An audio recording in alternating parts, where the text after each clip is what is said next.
네, 알겠습니다. 그럼 이제 시작하도록 하겠습니다. 제가 채팅창을 못 볼 수도 있을 것 같으니까 혹시 있으면 저한테 좀 노트 주시면 감사하겠습니다. 그러면 간단히 시작할게요. 일단 잠시만요. 제 소개부터 소개부터 드리면, 저는 한국에서 이제 연대에서 생물학과 학부를 하고 이제 졸업할 때쯤에 2000년 초반에 졸업했었는데, 그때 이제 휴먼 지노 프로젝트가 완성이 되죠. 2001년에서 2003년 사이에 2년 동안에 걸쳐서 이제 논문이 나오고 해서 이제 휴먼 지노 프로젝트를 보고 바이오인포매틱스 해야겠다. 그러니까 컴퓨터로 바이올로지컬 데이터 분석해야겠다 생각을 해서 이제 미국에 나오게 됐어요. 그냥 그때만 해도 한국에는 바이오인포매틱스는 아예 없었고 미국에도 거의 없었어요. 한 10개 대학도 안 됐죠. 그때 2003년도는 거의 한 6개 대학만 했었기 때문에. 그래서 제가 그때 예전에 중입 때 이제 스튜이 쿠마라고 이제 원래 몰레큘러 이볼루션 쪽으로 되게 유명하신 분인데 시퀀셜 얼라이먼트 쪽에서 이제 책도 쓰시고, 그래서 그분한테 이제 그럼 가겠다 석사로. 그래서 이제 쪽으로 간 거예요. 그때 이제 과가 딱히 없었으니까 이제 데이터 마이닝 CS과로 간 거죠. 그러면서 이제 주제는 이제 몰레큘러 이볼루션 같은 시퀀싱 어널리시스를 하기 시작한 거예요. 그때. 그러고 이제 같은 대학에서 스테픈 존스틴이라고 이제 이뮤놀로지 쪽에 되게 유명하신 분인데, 보통 이제 백신 하면 단백질 백신이잖아요. 제너가 개발한. 요즘은 이제 뭐 RNA 백신, DNA 백신 흔하긴 했었는데, 이분이 처음으로 이제 DNA 백신을 개발하신 분이에요. 그래서 이제 캔서에 관심이 많으니까 그럼 너 이제 시퀀싱 분석할 줄 아니까 캔서 백신 프로젝트에 들어와라 해서 이제 그분 밑에서 박사를 하게 되는 거죠. 근데 저는 그때부터 이제 캔서 백신, 캔서 관련해서 시퀀싱 분석하고 어떻게 치료하나에 이제 하다가, 그때만 해도 근데 뭐 2000년, 10년 뭐 이럴 때니까 뭐 컨셉은 있었지만 뭐 데이터도 별로 없었고 되게 힘들게 이제 조금 있는 데이터 가지고 조금씩 하던 시기였는데, 제가 2015년부터 이제 스탠포드에 포스닥하고 넘어와서 지금 현재까지 있는데, 이제 그러면서 이제 그 사이에 많은 일이 있었죠. 2010년에서 13년 그때부터 이제 넥스트 제너레이션 시퀀싱 테크놀로지라는 게 개발되면서, 뭐 개발은 2005년도부터 개발되긴 했어요. 근데 뭐 상용화되고 이제 실제 탑 메디컬 스쿨까지 들어오는데 시간이 좀 걸리죠. 근데 그때 이제 스탠포드 같은 이제 탑 메디컬 스쿨 같은 경우에는 이미 캔서 페이션트가 들어오면 시퀀싱을 하고 있는 상태였고, 그러면 이제 단연히 시퀀싱 하면 이제 분석을 해야 되죠. 그리고 이제 보통 이제 시퀀싱을 하면 이제 DNA랑 RNA를 뽑아야 되잖아요, 사람한테서. 근데 캔서 페이션트는 당연히 병원에 들어오면 뭐 진단을 하기 위해서 조직 검사를 해요. 그럼 조직 검사를 하면 거기서 나오는 DNA, RNA 같은 게 뽑아서 이제 가능한 거죠. 그래서 이제 보통 바이오인포매틱스, 뭐 컴퓨테이션 바이올로지는 이제 캔서 쪽에서 주도를 하는 게 뭐 딱히 특별한 이유가 있는 게 아니라 캔서에서 나오는 조직들 때문에 데이터를 만들 수가 있는 거예요. 이제 그런 식으로 이제 데이터가 있으니까 이제 분석 시작하는 거죠. 여기 와서도 당연히 이제 제가 했던 캔서 백신 계속 했었고, 근데 요즘은 이제 뜨고 있는 게 이뮤놀로지가 뜨고 있거든요. 예전에도 뭐 이뮤놀로지가 중요하다고 알고 있었지만 저희가 이뮤놀로지에 대해서 아는 것도 별로 없었고, 이뮤놀로지를 갖다 리드업 할 수 있는, 그러니까 읽어내는 방법이 별로 없었는데 이제 시퀀싱 테크놀로지, 이미지 분석하는 기술이 확 좋아지면서 이제 실시간으로 이뮨셀을 분석하는 기술이 나오기 시작했어요. 이제 그런 것들 이제 분석하고, 당연히 이제 이미지 중요하죠. 바이옵시 하고 이러면 이제 다 뭐 레디올로지 다 X 방사선 찍고 이런 거 다 MRI 전부 다 이미지 베이스잖아요. 이제 그런 거 찍어가지고 하는 거, 그런 것도 이제 다 중요하게 되고 있죠. 이제 물론 기술도 좋아지고 이제 AI가 좋아지면서 그런 데 들어오기 시작하는 거죠. 이제 그게 제가 이제 연구하던 백그라운드고, 그리고 이제 제가 오늘 말씀드릴 부분은 크게 세 가지인데, 이제 빅데이터랑 AI가 바이오메디컬에서 어떻게 쓰이고 있는지 일단 간단하게 소개를 드릴 거고, 그리고 소개를 드렸으면 이제 실리콘밸리 중심으로 미국에서 어떻게 이제 이런 빅데이터랑 AI를 이용해서 헬스케어 문제를 갖다가 다루고 있는지, 그리고 앞으로 전망은 어떻게 될 건지 제가 간단히 소개해 드리고, 그리고 이제 마지막으로 제가 현재 지금 스탠포드에서 암 환자를 갖다가 어떤 식으로 가장 적합한 면역 치료를 갖다가 제공하고 있는지를 소개시키는 걸로 오늘 강의를 하겠습니다. 그러면 이제 프리시즌 메디슨 중요한 거죠. 프리시즌 메디슨을 하기 위해서 한국말로 따지면 뭐 정밀의학 또는 뭐 맞춤형 의학이라고 이제 해석을 하는 것 같은데, 이제 프리시즌 메디슨을 하기 위해서 다 빅데이터랑 AI를 한다고 보시면 돼요.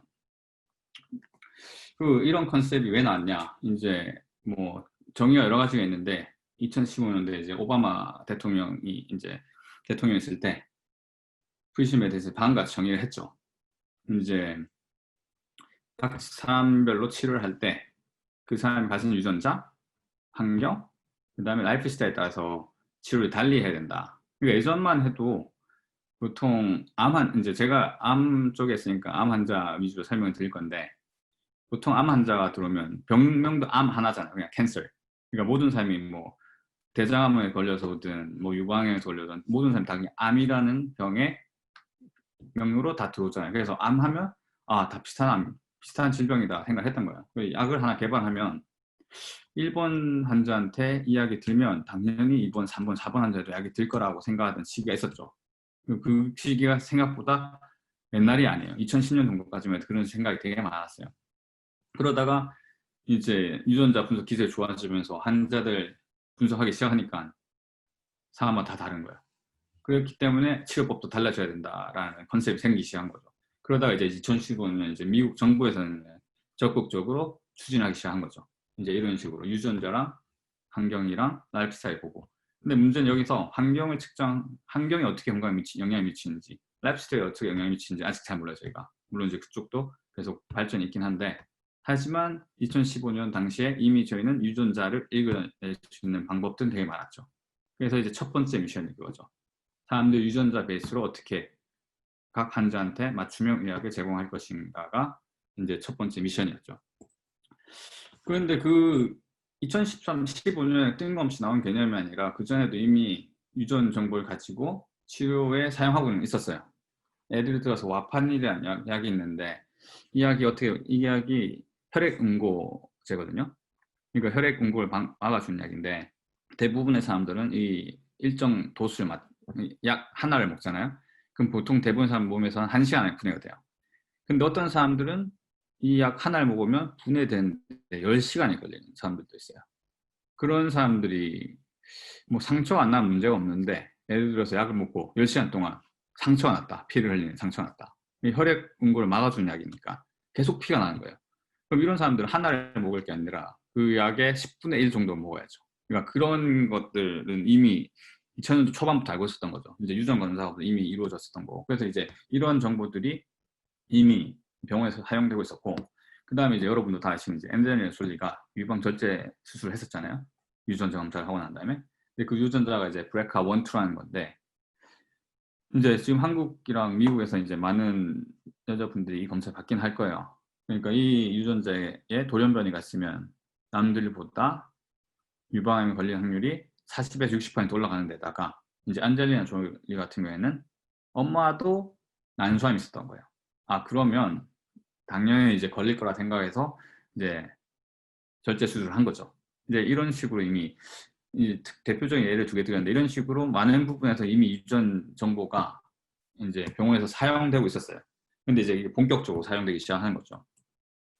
이제 이런 의미인 거죠. 예를 들어서 예전에는 이제 60대 아시안 여성, 뭐 70대 뭐 백인 남자 이런 식으로 이제 좀 한자를 분류해가지고 그런 비슷한 캐릭으로 했으면 이제 병의 진행상이 비슷할 거 생각했던 걸 이제 거기에다가 더해서 이제 파란색 유전 프로파일링 가지고 있는 사람들은 이제 드러그 A는 잘 됐지만 드러그 B는 안 될 거다.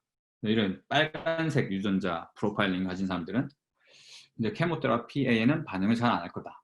이제 이런 식으로 녹색 유전자 프로파일을 가지고 있는 사람들은 이뮤노테라피 C에 반응을 잘 할 거다. 이런 식으로 이제 유전자 프로파일링 비슷한 사람들끼리 묶어주고 예후가 어떻게 될지 알차는 게 이제 클리니컬 지노믹스죠. 현재 어떤 약이 잘 될 거라는 거는 아직까지는 좀 부족한 것 같고, 그러니까 대신 약이 5개 정도 있으면 3번, 4번 약은 안 될 거다. 그러니까 안 들을 약에 대한 건 거의 확실한 것 같아요.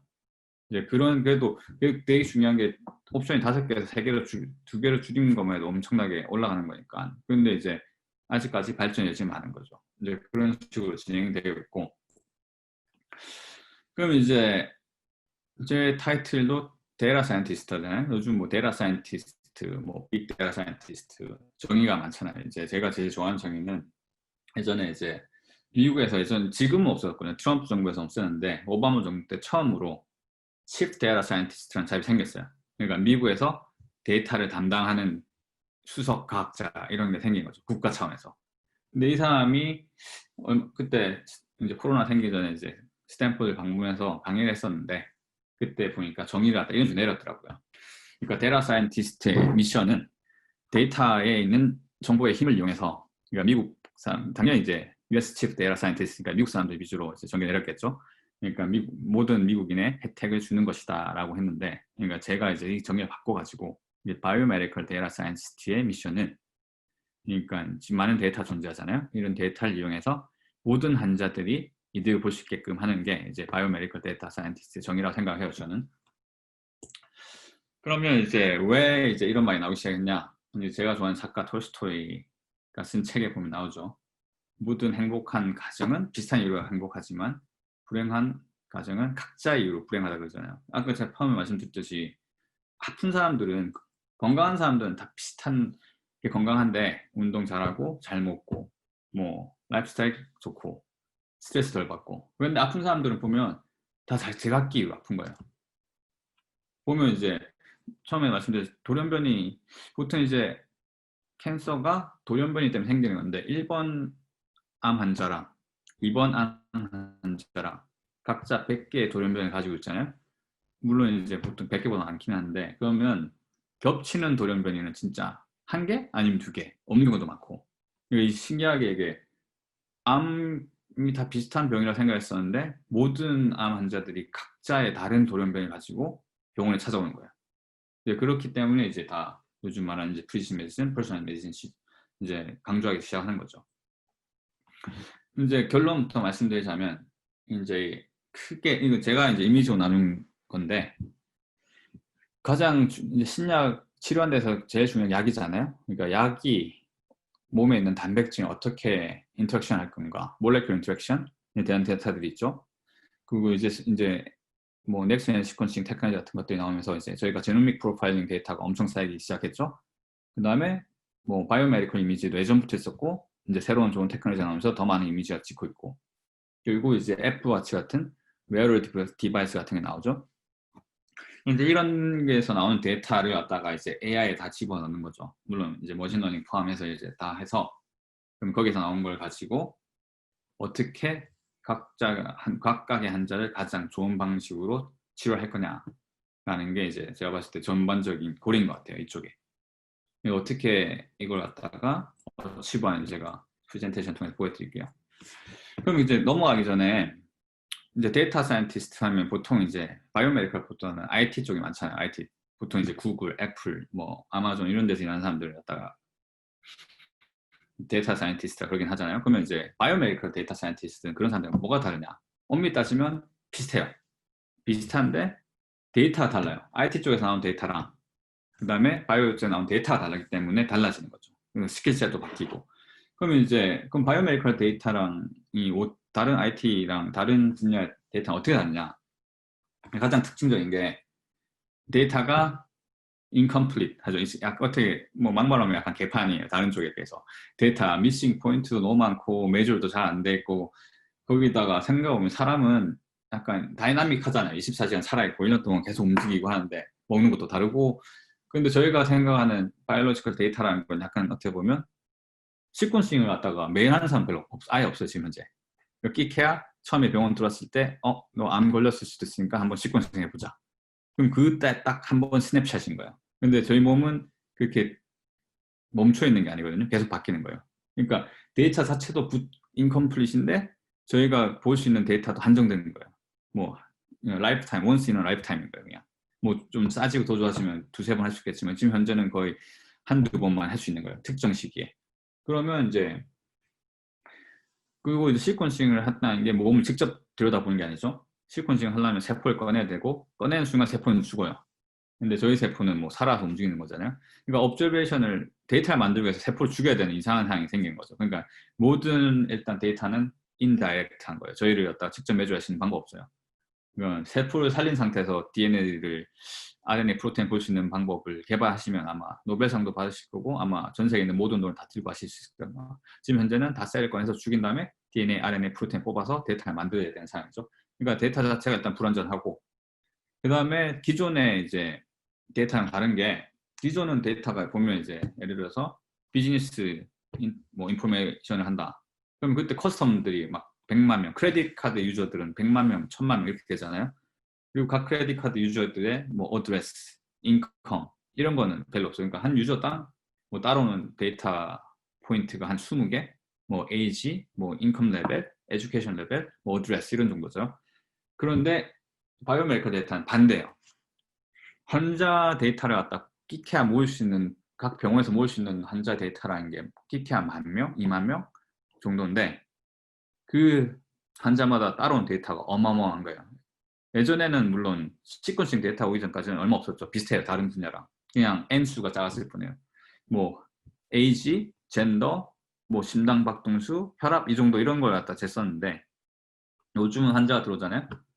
시퀀싱을 하면 한 환자당 나올 수 있는 데이터 포인트가 거의 빌리언, 1억 개가 넘어요. 데이터 포인트라는 게. 그러니까 진이 뭐 2만 개의 진에다가 익스프레션 레벨도 볼 수 있고 돌연변이도 볼 수 있고 카피노온 체이도 볼 수 있고 그러니까 환자 숫자는 10,000명인데 그러니까 전체 환자 숫자보다 각 한 명의 환자에서 나온 데이터 포인트가 많아지는 이상한 현상이 나타나는 거죠. 기존에 봤을 때. 그럼 기존이랑 다른 스태티스틱 알고리즘이 필요한 거예요. 물론 컴퓨테이션도 바뀌어야 되고 그러면서 이제 많은 알고리즘이랑 새로 나오기 시작한 거죠.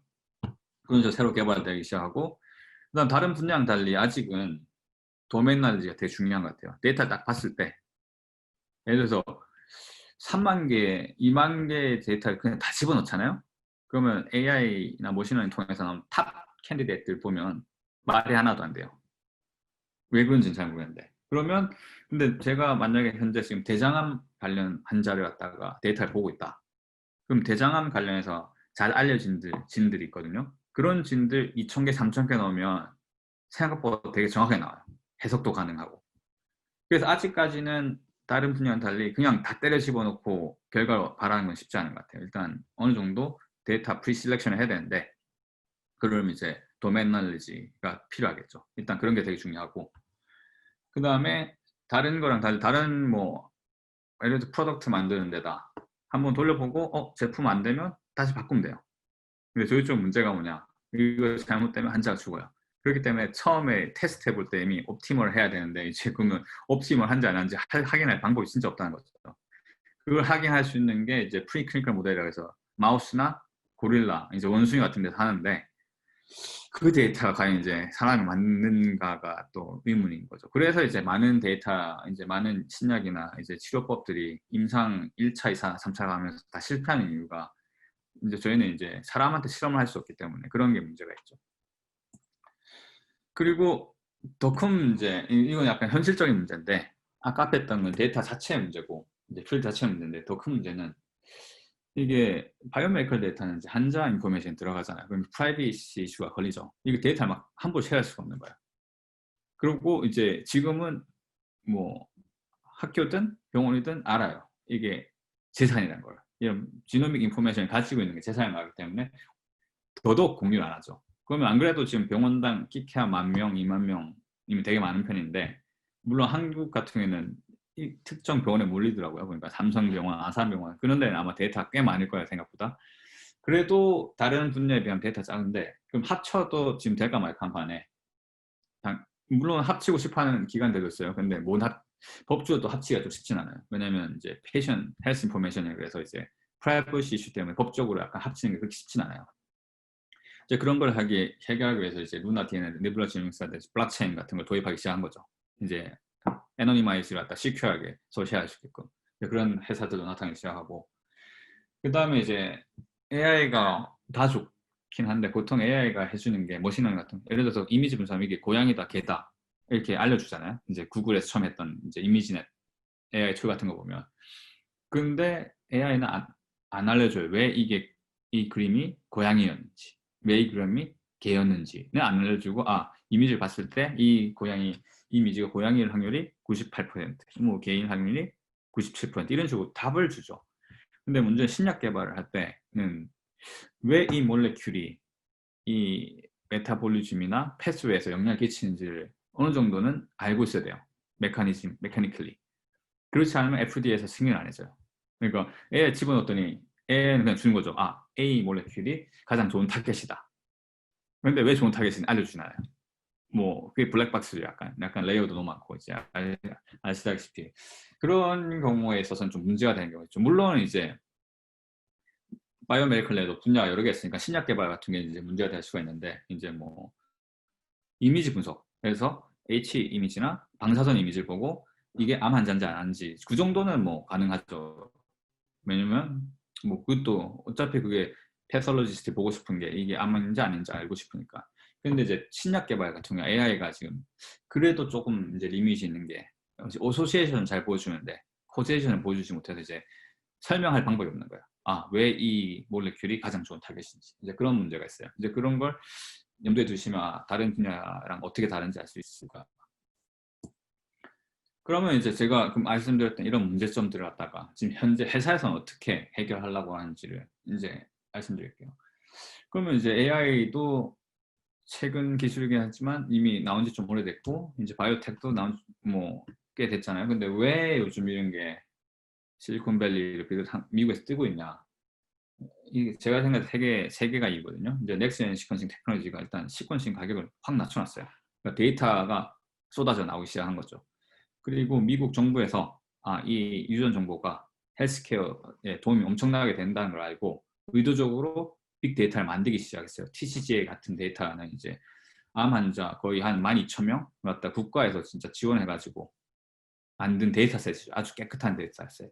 물론 다른 분야에 비해서는 뭐 깨끗하다고 말할 수 없지만 바이오메디컬 쪽에서는 거의 나올 수 없는 아주 크고 깨끗한 데이터가 정부에서 만들기 시작한 거죠. 그러면 이제 머신러닝을 돌릴 수가 있는 게 생긴 거죠. 이제 그런 식으로 되고 이제 물론 이제 AI도 많이 좋아졌죠. 예전 같은 경우에는 뭐 컴퓨터 AI 쓰는 게 쉽지가 않았죠. 근데 뭐 AWS 클라우드, 구글 클라우드 나오면서 이제 누구나 AI를 돌려볼 수 있고 그다음 너무 좋은 패키지들이 많이 나왔죠. 예전에는 전문가만 돌려볼 수 있었는데 이제는 뭐 파이썬이나 이런 패키지가 워낙 많이 나와서 많은 사람들이 이제 적용을 해볼 수 있는 거죠. 이제 그런 조건으로 제가 봤을 때 한 최근 2, 3년 사이에 엄청나게 많은 빅데이터랑 AI 쪽이 이제 인더스트리로 들어오기 시작한 거죠. 일례로 저희가 예전에 2012년, 13년 이제 저희는 바이오인포메틱스 하는 이제 인턴들을 뽑을 때 이제 스탠포드에 있는 CS 그러니까 컴퓨터학과에 공지메일 보내요. 우리 지금 인턴 뽑는다. 심지어 이제 페이드 인턴이에요. 돈도 주겠다. 학부생들한테. 그때는 뭐 일주일 지나도 한두 명 어플라이 했었는데 작년 같은 경우에 제가 한번 알렸더니 진짜 3시간 만에 10명이 넘게 지원하는 바람에 이제 임소비도 오래 해야 되고 그 정도로 이제 CS에서도 많이 들어오기 시작했어요. 물론 제일 큰 이유는 공급이 많이 올라왔어요. 예전에 이제 실리콘밸리 이제 애플 뭐 구글 이런 회사에서 주는 공급 워낙 세서 이제 좀 잘하는 다 글로 갔었는데 이제 바이오텍에서도 비슷한 쪽으로 월급도 일단 이미 맞춰줬고 그 다음에 더 많은 기회가 또 생각하는 것 같아요. 그래서 이제 CS 전공하는 사람들도 많이 들어오고 당연히 바이오 전공하는 사람들도 이미 많이 들어와 있는 상태죠. 그러면 이제 트렌드를 간단히 알려드리면 이제 질문을 제가 사전 질문 보니까 한국이랑 미국을 좀 비교해달라는 질문을 많았던 것 같은데 제가 2002년 이후로 한국에 산 적이 없어가지고 한국 소식은 잘 모르고 제가 미국 위주로 알려드릴게요. 그러면 이제 한국에 있는 분일 것 같아요. 저는 일단 뭐 미국 위주로 일단 설명을 드릴게요. 이제 최근에 로쉐라는 이제 엄청나게 큰 제약회사가 있죠. 제약회사가 플래트론이라는 회사는 이제 환자 데이터를 모으는 데이터야. 그 환자 데이터만 있는 회사인데 2 빌리언 주고 합병했죠. 사왔죠 회사를. 2 빌리언이나 어마어마한 돈 주고 사왔고 그다음에 여러분 잘 아시는 구글 같은 경우에도 이제 뭐 올해 초에 발표했죠. 우리는 더 이상 단순한 IT 기업이 아니다. 우리도 제약회사라고 이제 발표할 만큼 자회사들이 많아요. 바이오텍 자회사들이. 베를리도 있고 칼리코도 있고 갈바니 같은 회사들 이미 이제 구글 자회사들로 다 바이오텍 컴퍼니들이죠. 거기다 심지어 얼마 전에 핏빛을 2.1 빌리언 주고 샀죠. 그런 식으로 구글은 진짜 엄청나게 바이오텍 투자를 많이 하고 있는 상태고, 그렇다고 애플이 또 가만히 있지는 않죠. 애플도 이제 애플워치라는 이제 좋은 웨어러블 플랫폼을 이용해서 이미 스탠포드랑 같이 이제 심장 박동수 체크해서 사람이 언제 심장 마비를 방지할 수 있을까 이런데 이미 많이 들어가 있고, 당연히 이제 마이크로소프트랑 아마존 같은 경우에도 이제 클라우드 서비스에 환자 인포메이션을 갖다가 안전하게 올린 다음에 분석할 수 있는 플랫폼을 이미 구축하고 있고 이미 제공하고 있죠. 그런 서비스들을. 심지어 아마존 같은 자기네 아마존 자체 헬스 인슈런스 컴퍼니도 만들었죠. 거기다 이제 AI를 이용해서 이제 인슈런스를 가격을 낮추겠다는 거죠. 그리고 이제 제가 나머지 4개 회사 소개시켜드릴 거예요. 슈레딩거, 인시트로, 엑셀 메디컬, 그리스톤. 이제 요즘 잘 나가는 이제 스타트업들인데 제가 소개시켜드리겠습니다. 소개시켜드리기 전에 이제 베이에리어 지도를 보시면 엄청나게 많은 회사들이 있죠. 실리콘밸리답게. 여기 이제 제가 있는 스탠포드가 거의 가운데쯤에 있고, 이제 위에서부터 쭉쭉 내려오면 여러분 아시는 웬만한 회사는 다 여기 있다 보시면 돼요. 뭐 여기 없는, 이제 여기는 이제 제가 헤드쿼터가 있는 회사들만 했는데 아마 그냥 브랜치까지 따지면 진짜 없는 회사가 없을 정도 엄청나게 많은 회사들이 있거든요. 뭐 우버, 에어비앤비, 트위터가 이제 샌프란시스코에 있고, 이제 좀 내려오면 요즘 사우스 샌프란시스코에 이제 샌프란시스코 바로 외곽이죠. 거기 이제 제넨텍, 인스트로, 뭐 베를리, 칼리프 같은 제약 회사들이 모여 있는 단지가 생겼어요. 바이오인더스트리라는 단지가 생겼고, 이제 그 밑에 좀 내려오면 이제 오라클이라는 회사가 있고, 여러분도 다들 사용하시겠지만 페이스북, 그 바로 옆에 이제 스탠포드 있고, 바로 옆에 이제 테슬라 붙어 있어요. 스탠포드에서 거의 진짜 차 타고 5분 거리. 그리고 좀 더 내려가면 구글 있고, 이제 엔비디아, 애플, 그 다음에 지금 쓰고 있는 줌도 이제 여기 있는 산호세 있고, 그 옆에서 제가 소개해드린 엑셀 메디슨도 있고, 이제 요즘 넷플릭스 덕분에 이제 한국 드라마도 제가 여기서 많이 보고 있는데, 그 넷플릭스도 이제 여기 실리콘밸리에 있습니다. 그러면 이제 제가 앞에 간단히 언급했듯이 플래트리온 헬스는 이제 빅데이터를 어떻게 활용하는지, 엑셀 메디컬이랑 슈레딩 거는 이제 AI를 이용해서 어떻게 헬스 모니터링이랑 드러그 디스커버를 하는지 보여드릴 거고, 이제 마지막 두 회사가 어떻게 AI 데이터를 만드는지 보여드릴 겁니다. 그러면 이제 얼마 전에 로쉐가 2주에 샀던 이 회사는 뭘 하고 싶어 하는 회사냐, 아까 말씀드렸듯이 환자 인포메이션이 약간 프라이버시 이슈 때문에 서로 공유하기 어렵다고 그랬잖아요. 그래서 이 회사가 만든 게 뭐냐, 이 회사가 280개 캔서 병원이랑 이제 아카데믹 리서치 센터에 접근을 한 거예요. 너네 데이터를 갖다가 우리가 애너니마이즈 하겠다. PHI, 그러니까 환자 인포메이션을 갖다가 전혀 누출 없이 우리가 가지고 있는 기술을 이용해서 모든 사람이, 그러니까 애너니마이즈 하는 거죠. 그러니까 예를 들어서 각 환자가 누구인지는 알 수 없지만, 예를 들어서 50대가 몇 명 있는지, 60대 여성이 몇 명 있는지, 그런 식으로 통계는 낼 수 있게끔 하는 데이터베이스를 만든 거예요. 이런 식으로. 이게 왜 중요하냐, 예전에는, 그러니까 모든 사람들이 비슷한 이유로 질병에 걸릴 거라고 생각하던 시기에는 그냥 병 걸린 사람 그냥 모집하면 됐었거든요. 근데 그게 아닌 거예요. 예를 들어서 요즘은 알잖아요. 뭐 암에 걸려도 각자 다른 이유로 걸리니까. 그럼 요즘은 약이 특정 이제 단백질이나 유전자 프로파일링을 타겟으로 많이 만들어지거든요. 그러니까 잘 알려진 헐셉틴 같은 이제 유방암 같은 경우에도 헐셉틴은 단백질이 많이 발현된 유방암 환자에만 많이 잘 듣는 거예요. 그러니까 그러면 처음에 클리니컬 테스트를 할 때 그런 환자들을 갖다 모으는 게 되게 중요해요. 예를 들어서 헐셉틴이 전혀 발현이 안 된 환자들이 모집해놓고 그 약을 테스트해봐야 당연히 효과가 없겠죠. 근데 그런 인포메이션을 갖다가 구하는 게 또 쉽지는 않거든요.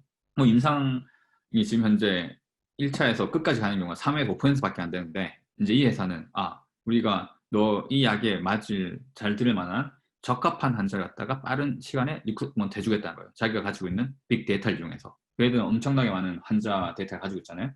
그래서 보통 신약 개발하는데 10년에서 보통 한 2 to 3 빌리언이 들거든요. 그러니까 이게 어마어마하게 많은 돈이 드는 거예요. 신약 개발이라는 게. 물론 하나 개발하면 엄청나게 많은 돈이 들어와서 이제 계속 다들 하고 있긴 한데, 그런데 클리니컬 트라이 갔을 때 뭐 100개 중에, 그러니까 20개 중에 하나 성공한 거죠. 5% 쳐줘도. 그러면 이제 그걸 갖다가 2배, 3배만 해줘도 엄청나게 경제적으로 이득이 있는 거예요. 그래서 이제 로쉐라는 큰 제약회사가 자기네들 임상 트라이얼, 그러니까 임상 실험할 때 환자를 잘 소집하기 위해서 이제 이 회사를 한 거예요. 이 회사에 있는 데이터를 타겠다고 그런 거예요. 이제 그런 식으로 이제 하는 거죠. 이제 이거는 이제 그쪽 회사 웹페이지 들고 온 건데 이런 식으로 이제 모은 거야. 아무도 못 보게. 자기네들도 못 보고. 그러니까 프로그램 알고 게임 데이터 볼 수 없이. 이제 그런 식으로 그러면 60대 에이시안 여성 중에 뭐 헐셉틴이 많이 발현된 환자분 하면 딱 뽑아내시는 거예요, 바로. 그럼 이제 그런 사람들 상대로 임상에 들어가겠다는 거죠. 그런 식으로 하는 게 이 회사고. 이제 두 번째 소개시켜줄 회사도 되게 재밌는 회사인데 이제 이거는 보통 AI가 어디까지 이제 메디컬 쪽에 들어왔냐라고 물어보신 분도 있는데 이제 이 회사가 2018년인가 2017년도인가 FDA에서 승인을 받았어 이미. 이 회사가 어떤 걸 하는 회사냐? 보면 데이터 포인트를 6개 사용해요. 보면 heart rate, temperature, blood pressure, 그 다음에 respiration rate, 이게 호흡수죠. 호흡. 그 다음에 blood oxygen saturation. blood oxygen saturation은 이번에 새로 나오는 애플 와치는 뭐 매주 할 수 있다 그러더라고요. 그러니까 이렇게 총 5개의 데이터를 가지고 예측을 하는 거예요. 이 환자가 쓰러질 거다. 곧. 그러니까 물론 이제 젊은 사람들한테는 해당이 안 되겠죠. 뭐 70대, 80대 혼자 사시는 분들 갑자기 쓰러질 때 있잖아요. 그러면 이런 경우에는 그 바로 와서 테이크하면 바로 회복이 되거든요. 근데 문제는 혼자 사시는 분들이 쓰러지면 전화를 못 하고 뭐 아무도 연락이 안 되잖아요. 근데 이런 5개의 데이터 포인트를 이용해서 이 프로그램은 바로 알려주는 거예요. 미리 6시간 전에. 빠르면 6시간까지. 그러니까 이미 노티스가 가는 거죠. 이제 담당 의료팀에 이 환자가 쓰러질 확률이 뭐 6시간 쓰러질 확률이 뭐 있을 가능성이 있다. 얼럿을 주는 거죠. 그리고 딱 쓰러졌을 경우에 바로 콜이 가서 이제 911 같은 게 와서 바로 하는 건데 이미 이제 FDA 승인을 받은 상태고 이쪽도 완전히 이제 빅데이터를 모은 거죠. 보면 60,000 hours 모니터링을 한 거예요. 사람들을 통해서. 그리고 여기서 패턴을 찾아낸 거예요. AI로. 그러면 뭐 블러드 프레셔이 어느 정도 떨어지고 같은 시간 같이 뭐 호흡수가 좀 뭐 가파라지고 뭐 온도가 좀 올라가고 이런 식이면 그런 게 이제 물론 어떤 패턴이 그런지는 당연히 안 알려주죠. 자기네들만의 비밀이니까 이제 자기네들은 알고 있죠. 그러면 이제 그걸 이용해서 이 사람이 곧 쓰러지겠다라는 걸 알려주는 거죠. 그럼 이제 병원에 연락 가서 그럼 이제 거의 이제 이런 건 같은 경우는 좀 사람을 살리는 아주 좋은 기술이긴 하죠. 그리고 이제 슈레딩거 같은 경우에는 이제 되게 유명한 양자역학 그 학자죠. 근데 이 스타트업이 올해 초에 IPO 한 거죠. 이제 오픈 퍼블릭 했는데 이 유명한 게 이제 빌 게이츠 같은 사람들이 이제 돈을 투자해서 유명해졌는데 근데 이 회사는 생각보다 오래되긴 했어요. 거의 1900년대 초에 아마 뉴욕에서 시작한 건데 제가 아는 친구들도 이 프로그램 이미 쓰고 있을 정도로 이제 꽤 괜찮은 프로그램인데 최근에 올라왔더라고요. IPO를 했더라고요. 이제 이 회사 같은 경우에는 신기한 게 바이오 하는 사람 아무도 없어요. 전부 다 이제 어플라이드 피직스 하는 사람들. 그러니까 신약 개발에 제일 중요한 게 이제 단백질 구조랑 인터랙션인데 이게 다 어떻게 보면 다 피지컬 케미스트리잖아요.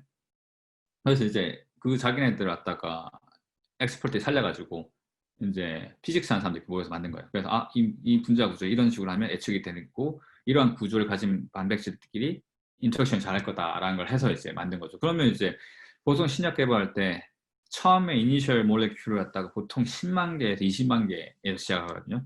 이제 그 중에 찾아야 돼요. 한 개. 그 중 한 개 딱 찾는 거예요. 그러면 이제 10만 개에서 20만 개를 테스트하는데 컴퓨터로 알려주는 거야. 한 2만 개 정도가 좋다. 뭐 그 정도까지 5만 개만 추려줘도 솔직히 시간이 반으로 줄죠. 제가 아까 말씀드린 10년에서 2 to 3빌리언이라고 했잖아요. 그러니까 처음에 시장 몰레큘 반만 줄여도 이게 5년에서 8년 정도 주는 데다가 그러면 비용도 당연히 절반 주는 거죠. 그러면 거의 1빌리언의 돈을 세이브하는 효과가 날 수도 있는 거죠. 근데 그런 식으로 이제 슈레딩거는 AI를 이용해서 만든 거고 최근에 이제 구글 클라우드에서 코비드 관련된 뭐 신약도 우리가 개발하겠다라고 이제 했었죠. 그리고 이제 이런 회사들 말고 이제 새로 나온 인시트론, 그리스톤 같은 회사들 재밌는 회사인데 일단 이 둘 다 기반은 AI를 잘하는 사람들이에요. 인슈 같은 경우에도 스탠퍼드 컴퓨터과에서 교수하시던 여자분이 아예 학교까지 때려치고 나가서 만든 회사인데 이 두 회사는 접근 방법이 재밌는 게 일단 AI는 최고지만 더 좋은 거는 우리가 직접 데이터를 만들겠다는 거예요. 지금 앞에 있는 회사들은 다 데이터를 갖다가 모아오든지 사오든지 그런 거거든요. 그런데 아까 제가 처음에도 말씀드렸듯이 데이터가 안 깨끗하다 그랬잖아요. 이제 많은 바이올로지컬 데이터가. 그러면 이 회사들은 그럼 우리가 깨끗한 데이터를 만들겠다는 거예요. 처음부터 이제 실험하는 사람들 엄청 왕창 뽑은 거예요.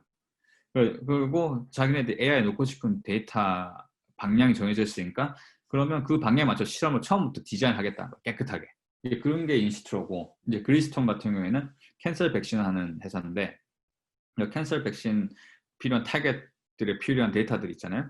그거 갖다 원래는 그동안 이제 사람들 데이터를 모아가지고 AI 모델링을 했다면, 이 회사는 우리가 데이터 직접 만들겠다는 거예요. 그 필요한 스텝별로. 나중에 제가 다시 소개시켜 드릴 건데, 그게 필요한 데이터를 갖다가 직접 만들겠다는 회사, 참 재밌는 회사들이죠. 이 회사들은. 그리고 원래 가지고 있던 머신러닝은 이미 잘하고 있으니까, 그러니까 다른 데보다는 좋은, 머신러닝 아무리 좋아도 갈비지 아웃이라 그래서 데이터가 안 좋으면 솔직히 말짱깡이에요. 데이터만 좋으면 솔직히 머신러닝도 필요 없긴 해요. 엄밀히 따지면.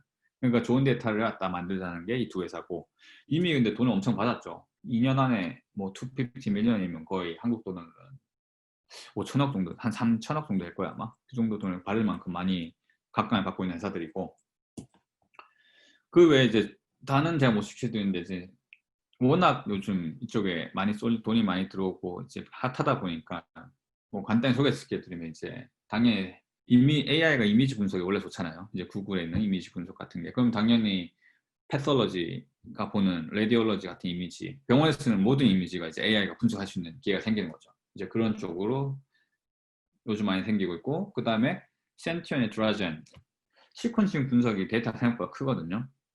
그래서 분석하는데 시간이 생각보다 오래 걸려요. 그래서 예를 들어서 근데 보통 이제 스탠퍼드 하스피털 같은 경우에는 환자가 입원하고 치료법까지 3주 안에 끝내야 되거든요. 3주 안에 결정해서 치료가 들어가야 되는데, 시퀀싱 분석이 끝나야, 빨리 끝나야 그 다음에 이제 의사들끼리 모여가지고 그 유전자 결과 보고, 아 이런 유전자에 대해서 이런 걸 보통 그게 한 1주에서 2주 걸린다 그러거든요. 그러면 예를 들어 3주 안에 모든 걸 끝내려면 시퀀싱 분석이 1주 안에 끝나야 돼요. 그러니까 샘플 뽑고 시퀀싱 하고 그 다음에 분석하는 데까지. 그러니까 샘플 뽑는데 보통 2~3시간? 그 다음에 시퀀싱 하는데 아직은 뭐 한 명만 하면 모르겠는데 여러 명 하잖아요. 보통 한 3~4일 걸리거든요. 그러면 이제 분석이 2~3일 안에 끝내야 되는 건데, 바람직하게. 그래야지 3주라는 그 타임 프레임을 지킬 수가 있거든요.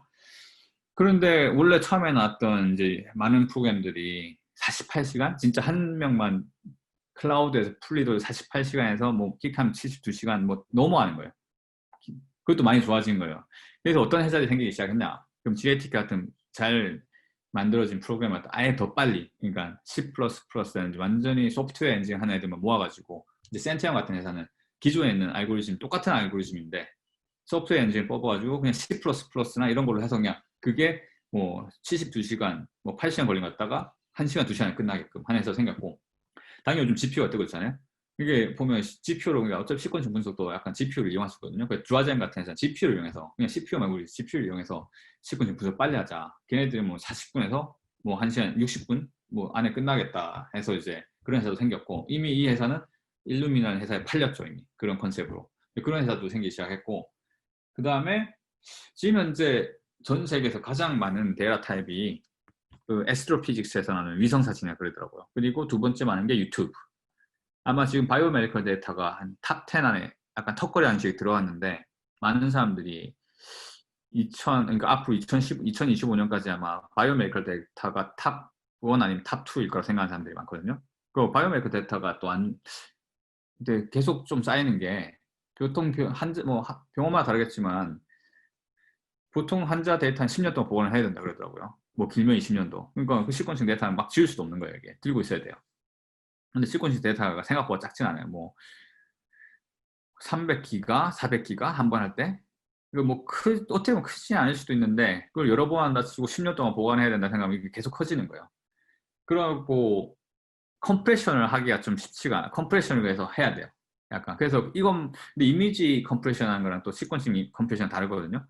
예를 들어서 요즘 웃긴 게, 이제 아마존 클라우드 같은 데서 데이터 분석을 하면 만약에 한 1000명 정도 분석하잖아요. 클라우드에 올려가지고.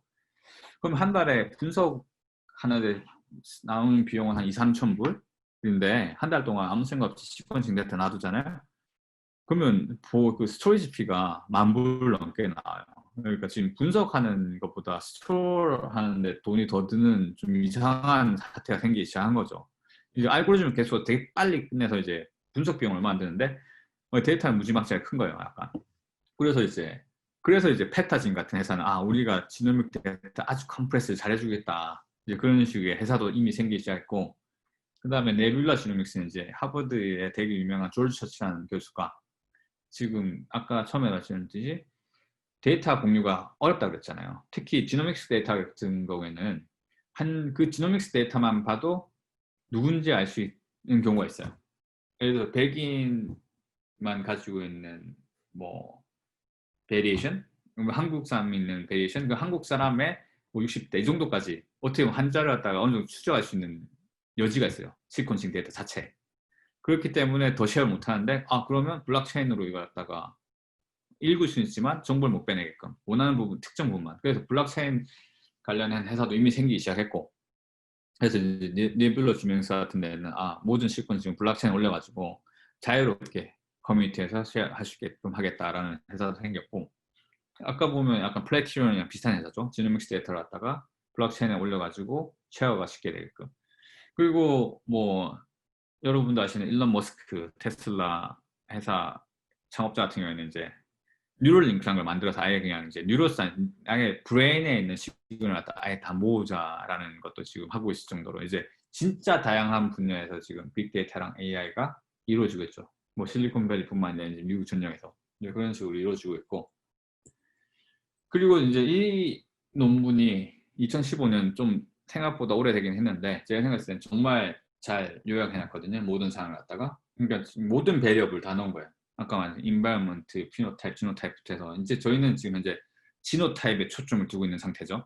그리고 이제 케미컬, 피지컬 이런 거는 이제 DNA, 프로테인 이런 애들이 이제 여기에 해당되는 거고, 이제 웨어러블 디바이스 나오면서 이제 비헤이비어라든지 뭐 사이컬러지, 뭐 감정적인 것부터 다 알 수 있는 거죠. 그 다음에 소셜 스테이터스까지 알게 되면 이제 이런 걸 종합적으로 해서 이제 결국은 클리니컬 디시전 메이킹 해야 되지 않냐라는 거고, 이제 저희는 이제 이런 길을 향해서 가는 거죠. 지금 현재 몰레큘러 프로파일링 위주로 하면 이제 앞으로 이제 웨어러블 디바이스가 나오면서 이제 인바이러먼트도 체크하고 뭐 비헤이비어도 체크하고 뭐 호르몬 양도 체크하고 그런 식으로 하는 거고, 그 다음에 또 중요한 퍼스펙티브가 뭐냐, 이러한 데이터를 해서 어떤 타이밍에 우리가 극대화시킬 거라는 건데, 지금 현재는 모든 게 병에 걸려서 병원에 왔던 시점이죠. 그러니까 이 시점에 이제 지금 초점이 맞춰져 있는 거예요. 암이 진단받은 환자를 어떻게 치료할 건지.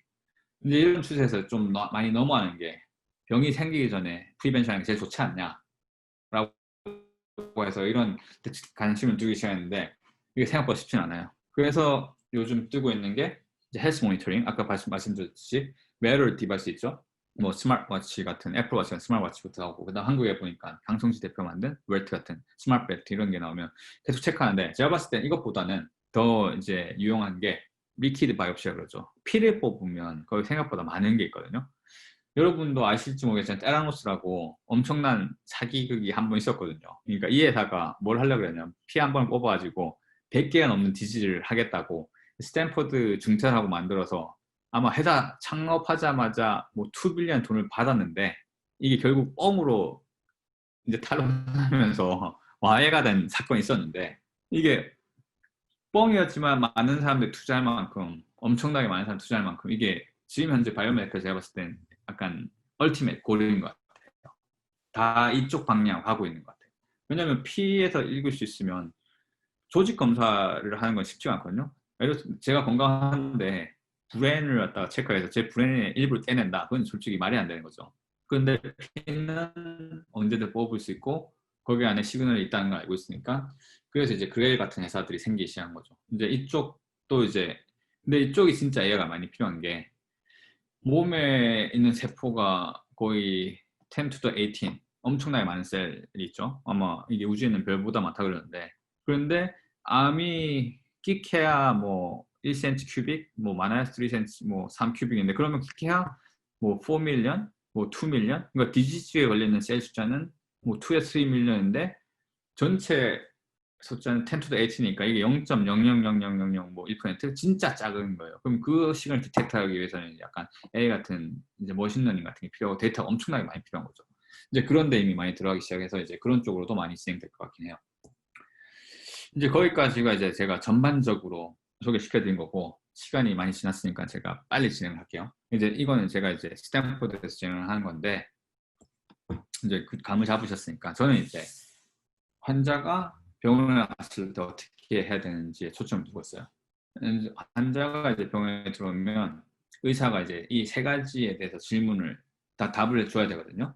그러니까 이 환자가 병이 있는지 없는지, 그러니까 저희 같은 경우에는 이 환자가 암에 걸렸는지 안 걸렸는지, 그리고 암에 걸렸으면 이게 어떻게 진행될 건지, 빨리 암이 진행될 건지, 진행돼서 죽을 건지, 아니면 이게 괜찮아서 천천히 진행될 건지, 그러면 진행 여부를 봐서 어떻게 그럼 치료할 건지 이 세 가지의 대답을 해줘야 되는데, 이제 그 기존으로는 이제 이게 클리니컬 스테이징이라고 그러죠. 조직 검사를 하는 거예요. 조직 검사에서 병리학자가, 패설로지스트가 암 크기가 얼마인지, 그다음 림프 노드에 전이가 되는 건지, 아니면 다른 올건, 다른 조직까지 전이가 되는지를 통해서 이제 암을 갖다 1, 2, 3, 4기로 나눠요.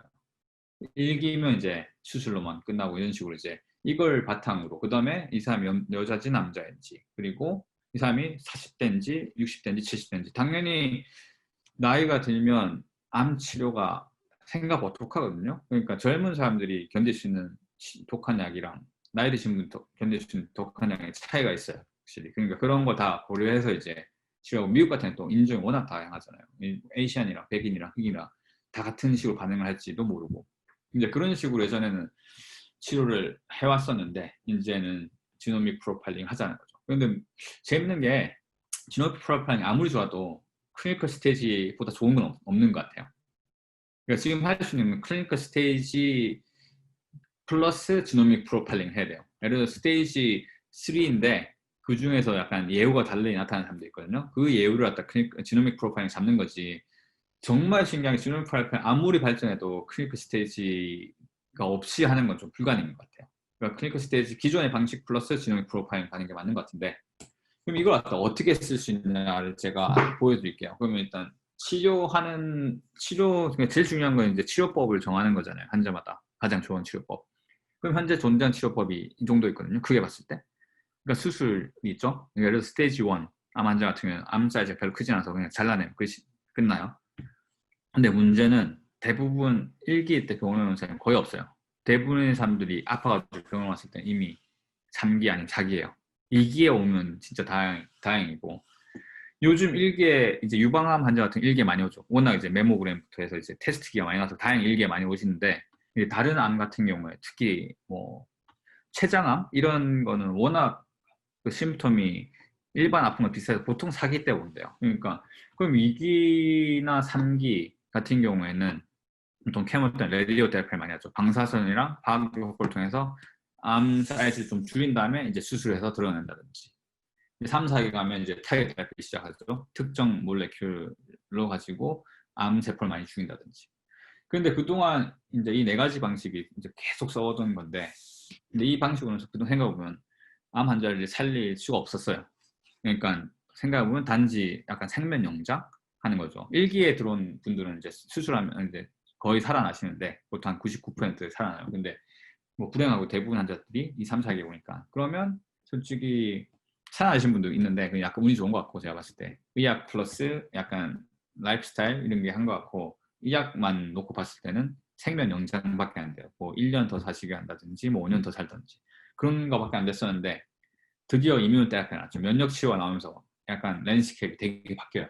원래는 한 2012년, 13년도에 약간 캔서 커뮤니티가 약간 암울했거든요. 이게 3, 4기는 어떻게 해도 치료가 안 된다라는 게 약간 좀 다들 기술력은 좋아지고 뭐 약도 많이 나오고 했는데, 3, 4기는 결국 재발하던 데서 4, 5년에 다 죽는 거예요, 대부분이. 그래서 되게 암울해서, 그래서 피해서 미리 1기 때 어떻게 디텍트 하냐 좀 완전히 많이 쏠렸었거든요, 원래는. 1기 때만 잡으면 수술을 하든 뭐 하든 거의 다 살릴 수가 있으니까. 그래서 그때는 막 분위기가 2012년, 13년 어떻게 하면 환자를 초기에 잡을 수 있을까? 그런데 사람들이 병원에 오게 하는 게 쉽지 않잖아요. 보통 진짜 부자한 사람들 병원 1년에 한 번 오면 되게 잘하는 건데, 그래서 이제 피 뽑는 거 같은 거에서 예를 들어서 어디 뭐 월근이나 뭐 어떤 데 뛰었을 때 피 잠깐 뽑아가지고 검사하는 그래서 그쪽에 많이 갔었는데 2015년, 16년 넘으면서 이제 이야기가 바뀌죠. 이뮤노테라피가 FDA 승인을 받기 시작한 거예요. 근데 이게 왜 떴냐? 이 두 명 때문에 이제 미국에서 엄청나게 일반 대중한테 알려졌었는데, 그러니까 지미 카터 전 대통령이죠. 이제 멜라노마면 이제 피부암 사기에 4가지 전이가 됐어요. 그럼 이 완전 포기해야 되는 거예요. 기존의 방식은 이 사람 살릴 방법이 없었어요. 근데 그때 마침 그 MD 앤더슨, 텍사스 MD 앤더슨에서 키투라다라는 이뮨 체크포인트 이니비터가 있다. 면역 억제 간 문제인가? 하여튼 한국말 그런 것 같은데 이뮨 체크포인트 이니비터를 한번 써봐라 해서 이 분이 완전 살아납니다. 완전히 죽으려고 인터뷰 했다가 완전 살아나는 거예요. 그러면서 이제 많은 사람들이 와 한 거죠. 그리고 많은 환자들이 이제 받기 시작한 거고. 그리고 이 에밀 헤드라고 2012년도에 암 진단을 받는데 AL 루케미아죠. 혈액암이죠.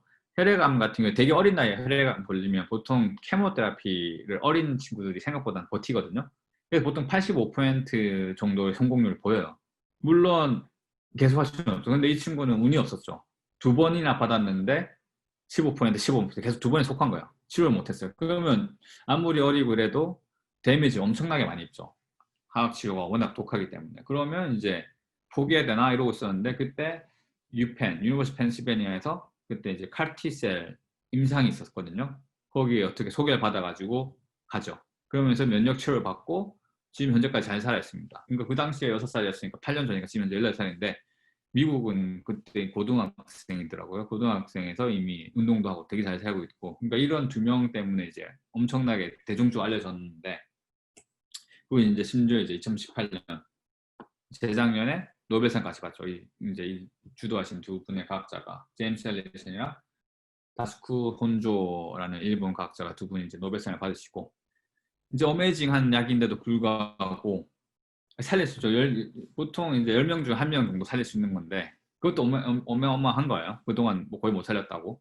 그런데 문제는 이제 암 종마다 다른 거예요. 이제 허킨스라는 종과 그 암을 걸린 사람들 보통 85%가 이제 이 약의 효과를 보고 근데 문제는 가장 흔한 암들 있잖아요. 렁 캔서. 지금 현재 아마 넘버원 킬러 캔서가 렁일 거야. 한국도 그렇고 미국도 그렇고. 그다음에 그런 캔서들은 성공률 10%? 그러니까 10명 중 1명인 거예요. 그러면 면역 치료가 문제가 다른 이제 케미컬 테라피나 레디오 테라피는 바로 효과 나타나기 시작 효과가 있긴 해요. 결국 성공 못하지만 일단 암 사이즈가 줄어드는 게 눈에 보이거든요. 바로바로. 근데 면역 치료 같은 경우에는 보통 효과 나타나 6개월 정도 걸려요. 6개월 기다려야 되는데 그 뒤로 나서 그 중에 1명만 이득을 보는데 9명은 그러면 그동안 죽고 있는 걸 수도 있거든요. 효과가 없으면. 그래서 지금 현재 그럼 이 10명 중에 1명이 누군지를 찾는 게 진짜 약간 핫토픽이긴 해요. 지금 미국 내에서는. 그래서 봤더니 보통 이제 롱 캔서나 멜라노마, 피부암 같은 경우에 돌연변이 되게 많거든요. 이게 말이 되는 게 이제 롱 캔서 같은 경우에 담배 피는 사람들이 그러니까 돌연변이가 많이 있거든요. 담배에서. 그리고 피부암 같은 경우에도 자외선에 노출되니까 돌연변이가 많은 거예요. 근데 봤더니 이런 돌연변이가 많은 암들이 면역 반응에 효과가 좋은 거예요. 그래서 그동안은 FDA에서 약을 승인할 때 보통 유방암 2기에 듣는 약, 뭐 대장암 3기에 잘 듣는 약 이런 식으로 승인했었는데 처음으로 암종 상관없이 돌연변이가 많으면 이뮨 체크포인트 이니비터를 사용할 수 있다고 승인해요. 2018년 말에. 그러니까 순전히 제너닉 마커가 이제 클리니컬 디시전이 된 거죠. 그러면서 이제 클리니컬 지노믹스에 붐이 오는 거죠.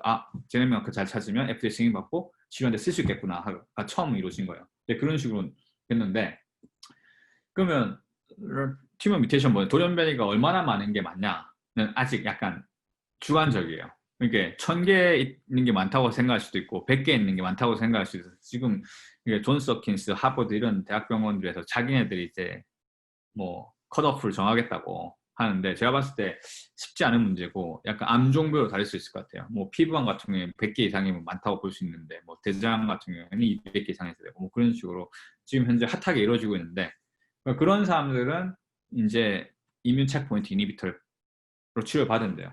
그럼 나머지 9명 어떻게 할 거냐? 돌연변이가 많지 않은 9명 같은 경우에는 제가 봤을 때는 이제 T셀 테라피라든지 캔서 백신 이런 이제 면역에 가야 되는 거예요. 예를 들어 두 개의 차이가 크게 뭐냐면 이제 이뮨 체크포인트 이니비터 같은 경우에는 보통 암에 걸리면 면역 체계가 억제가 되거든요. 이제 서프레스가 돼요. 그러면 이제 이뮨 체크포인트 이니비터 같은 경우에는 억제된 면역을 다시 리액티베이트 시켜주면서 이제 암이 치유가 되는 거거든요. 근데 돌연변이가 없을 경우에는 이게 리액티베이션 시켜도 암이 공격할 대상이 별로 없는 거예요. 그러니까 돌연변이가 막 200개, 막 1000개씩 있으면 이 환자에 면역이 다시 살아났을 때 공격할 대상이 되게 많잖아요. 그러면 암을 막 죽이는 거예요, 그게. 근데 어떤 환자들은 한 50개, 60개? 뭐 대상이 별로 없는 거예요. 면역은 다시 살아났는데 뭐 공격할 게 별로 안 보이는 거예요. 그러면 이제 어떻게 해야 되냐? 인위적으로 교육을 시켜야 돼요, 저희가. 예를 들어서 저희가 이제 플루 백신 맞잖아요. 감기 백신 같은 거 맞잖아요. 그러니까 예를 들어서 플루는 이제 인플루엔자 A 바이러스라는 걸 갖다가 저희가 교육을 시킨 거잖아요. 몸에다가. 플루 백신을 맞아가지고 몸에 인플루엔자 A 바이러스가 들어오면 공격해라라고 교육을 시키는 것처럼 이제 이렇게 돌연변이가 얼마 없는 환자들은 저희가 백신이나 T셀 테라피를 통해서 교육을 시켜야 돼요. 이런 돌연변이, 특정 돌연변이를 갖다 공격해라라고 하는 거죠. 근데 문제는 이 특정 돌연변이가 아까 제가 환자마다 다르다 그랬죠. 그래서 시퀀싱 분석이 중요한 거예요. 그러니까 이 각 환자가 가지고 있는 특정 돌연변이가 뭔지를 알아야 교육을 어떻게 시킬지 알 수 있는 거죠. 거기에서 이제 지노믹스가 이뮤노테라피 아주 중요한 거죠. 처음으로는 돌연변이가 많은지 안 많은지를 확인하는데 되게 중요하고, 돌연변이가 많으면 기존의 이뮨 체크포인트 이니비터 사용하고, 만약에 많지 않다 그러면 이제 T셀 테라피나 캔서 백신을 가는 거죠. 그러려면 이제 타겟이 있어야 되는데 그게 지노믹 어널리시스 통해서 하는 거죠. 그러면 저희가 어떻게 할 수 있냐? 저희가 이제 임상을 하는데 어떻게 하냐? 돌연변이가 있어요. 많지는 않은데. 예를 들어서 대장암 같은 경우에는 보통 환자당 70개 정도가 있거든요. 돌연변이가. 그런데 이제 70개면 이걸 어떻게 70개 다 타겟으로 하는 백신은 없어요, 잘. 일단 기술적으로도 불가능하고 그게 오히려 좋은지도 모르고. 그러니까 보통 회사마다 다르고 플랫폼마다 다르긴 한데 보통 한 2개에서 4개 또는 20개까지 올릴 수 있거든요, 백신에. 지금 이제 코로나 바이러스 백신을 많이 만들고 있잖아요. 대부분은 4개에서 한 10개 올리는 것 같은데 이제 캔서도 비슷한 것 같아요. 보통 4개 같더라고요. 이제 백신 컴퍼니 다 다른데. 그러니까 이제 타겟 정해야 돼요. 70개 중에 뭐가 들어갈 수 있을까? 이게 이제 쉽지 않은 거죠. 그러니까 이걸 갖다가 저희는 바이오인포메틱스나 머신러닝 통해서 하겠다는 거예요. 어떻게 하냐? 이제 중요한 거는 이제 돌연변이는 셀 안에 있잖아요. 그러면 이제 결국 면역 치료는 면역 세포가 공격하는 거잖아요. 그러면 면역 세포는 그러니까 T셀 같은 거는 셀 안을 볼 방법이 없어요. 그럼 이런 돌연변이들이 셀 밖으로 나와야 되거든요. 이 돌연변이 셀 밖에 나와야 그러니까 면역 세포가 보고 이 놈은 이상한 놈이구나. 뭐 캔서 셀이구나. 알 수 있는 거예요. 그러면 이제 중요한 거는 이러한 돌연변이 100개 중에 어떤 애가 밖에 나올 건지를 아는 게 중요하죠. 그게 이제 바이올로지컬 스텝이 있는데 그거 갖다가 저희가 하나씩 하겠다는 거죠. 결국 나오는 거는 단백질이 나온 거거든요. 프로테인. 돌연변이 DNA 들어가는 거잖아요. 그러면 이제 질문은 그냥 밖에 나와 있는 프로테인을 보면 되지 않겠냐라는 건데 이제 그러면 제일 좋죠. 근데 문제는 기술력이 없어요. 프로테인을 DNA, RNA 보는 기술은 되게 많거든요. 되게 싸고 하이스루풋인데 단백질을 볼 수 있는 기술은 아직 많이 없어요. 많이 없는 데다가 하이스루풋도 아니고 그래서 DNA 같은 경우에는 진짜 피 한 방울이면 DNA, RNA 뽑는 건 쉽거든요. 근데 프로테인, 단백질하면 진짜 피가 엄청 많이 보기 때문에 그러면 DNA 중에서 프로테인까지 가는 애들을 먼저 찾아야 돼요. 그래서 보는 게 DNA가 바로 프로테인이 안 되니까 RNA까지 가고 RNA 간 애들 중에 단백질까지 가니까 그럼 저희가 관찰한 돌연변이, DNA 돌연변 중에 얼마나 많은 애들이 RNA에 있는지 보는 거죠. RNA에 없으면 당연히 단백질은 확실히 없는 거예요. 물론 RNA가 있어도 단백질이 안 갈 수는 있거든요. 근데 기존의 데이터를 보면 RNA의 80%는 보통 이제 단백질까지 가는 걸로 알려져 있으니까 그러니까 컷오프는 정하게 되죠. 만약에 돌연변이 DNA에서 봤는데 RNA에서 못 봤다. 그럼 그 애는 단백질까지 갈 확률이 전혀 없다. 0인 거라고 보시면 돼요. 근데 DNA에서 봤던 돌연변이가 RNA에도 있다. 그럼 그 중에 80%는 단백질까지 가는 거죠. 이제 그런 식으로 일단 한번 골라내는 거죠. 필터링 아웃을 하는 거예요. 이제 그런 식으로 그러면 DNA에 있던 돌연변이 중에 얼마나 많은 애들이 RNA에 가득했을까라는 거 갖다가 이제 RNA-식이라는 테크닉을 통해서 알 수가 있죠. 그리고 뭐 머신을 통해서 확인하는 거죠. 그렇게 되면 이제 제네틱 코드라는 거 있어서 이제 보통 RNA 시퀀싱 하면 펩타이드 시퀀싱 자동으로 결정돼요. 보통 이제 라이보솜이라는 몰레큘이 이제 RNA 읽어가지고 단백질로 트랜슬레이션 하거든요. 코딩을 하는데 그 정보는 알려져 있으니까 저희가 바꾼 거예요. RNA를 아니까 이제 펩타이드를 갖다 정하는 거죠. 이 펩타이드가 아직 셀 안에 있잖아요. 이 중에 이 셀 안에 있는 펩타이드가 셀 밖으로 나오려면 이 MHC 몰레큘과 인터랙션을 할 수 있어야 돼요. 그러니까 이 MHC에 붙을 수 있는 애들은 이제 얘가 밖으로 끌고 나오는 거죠. 그러면 이제 그때부터 면역 세포가 볼 수 있는 거예요.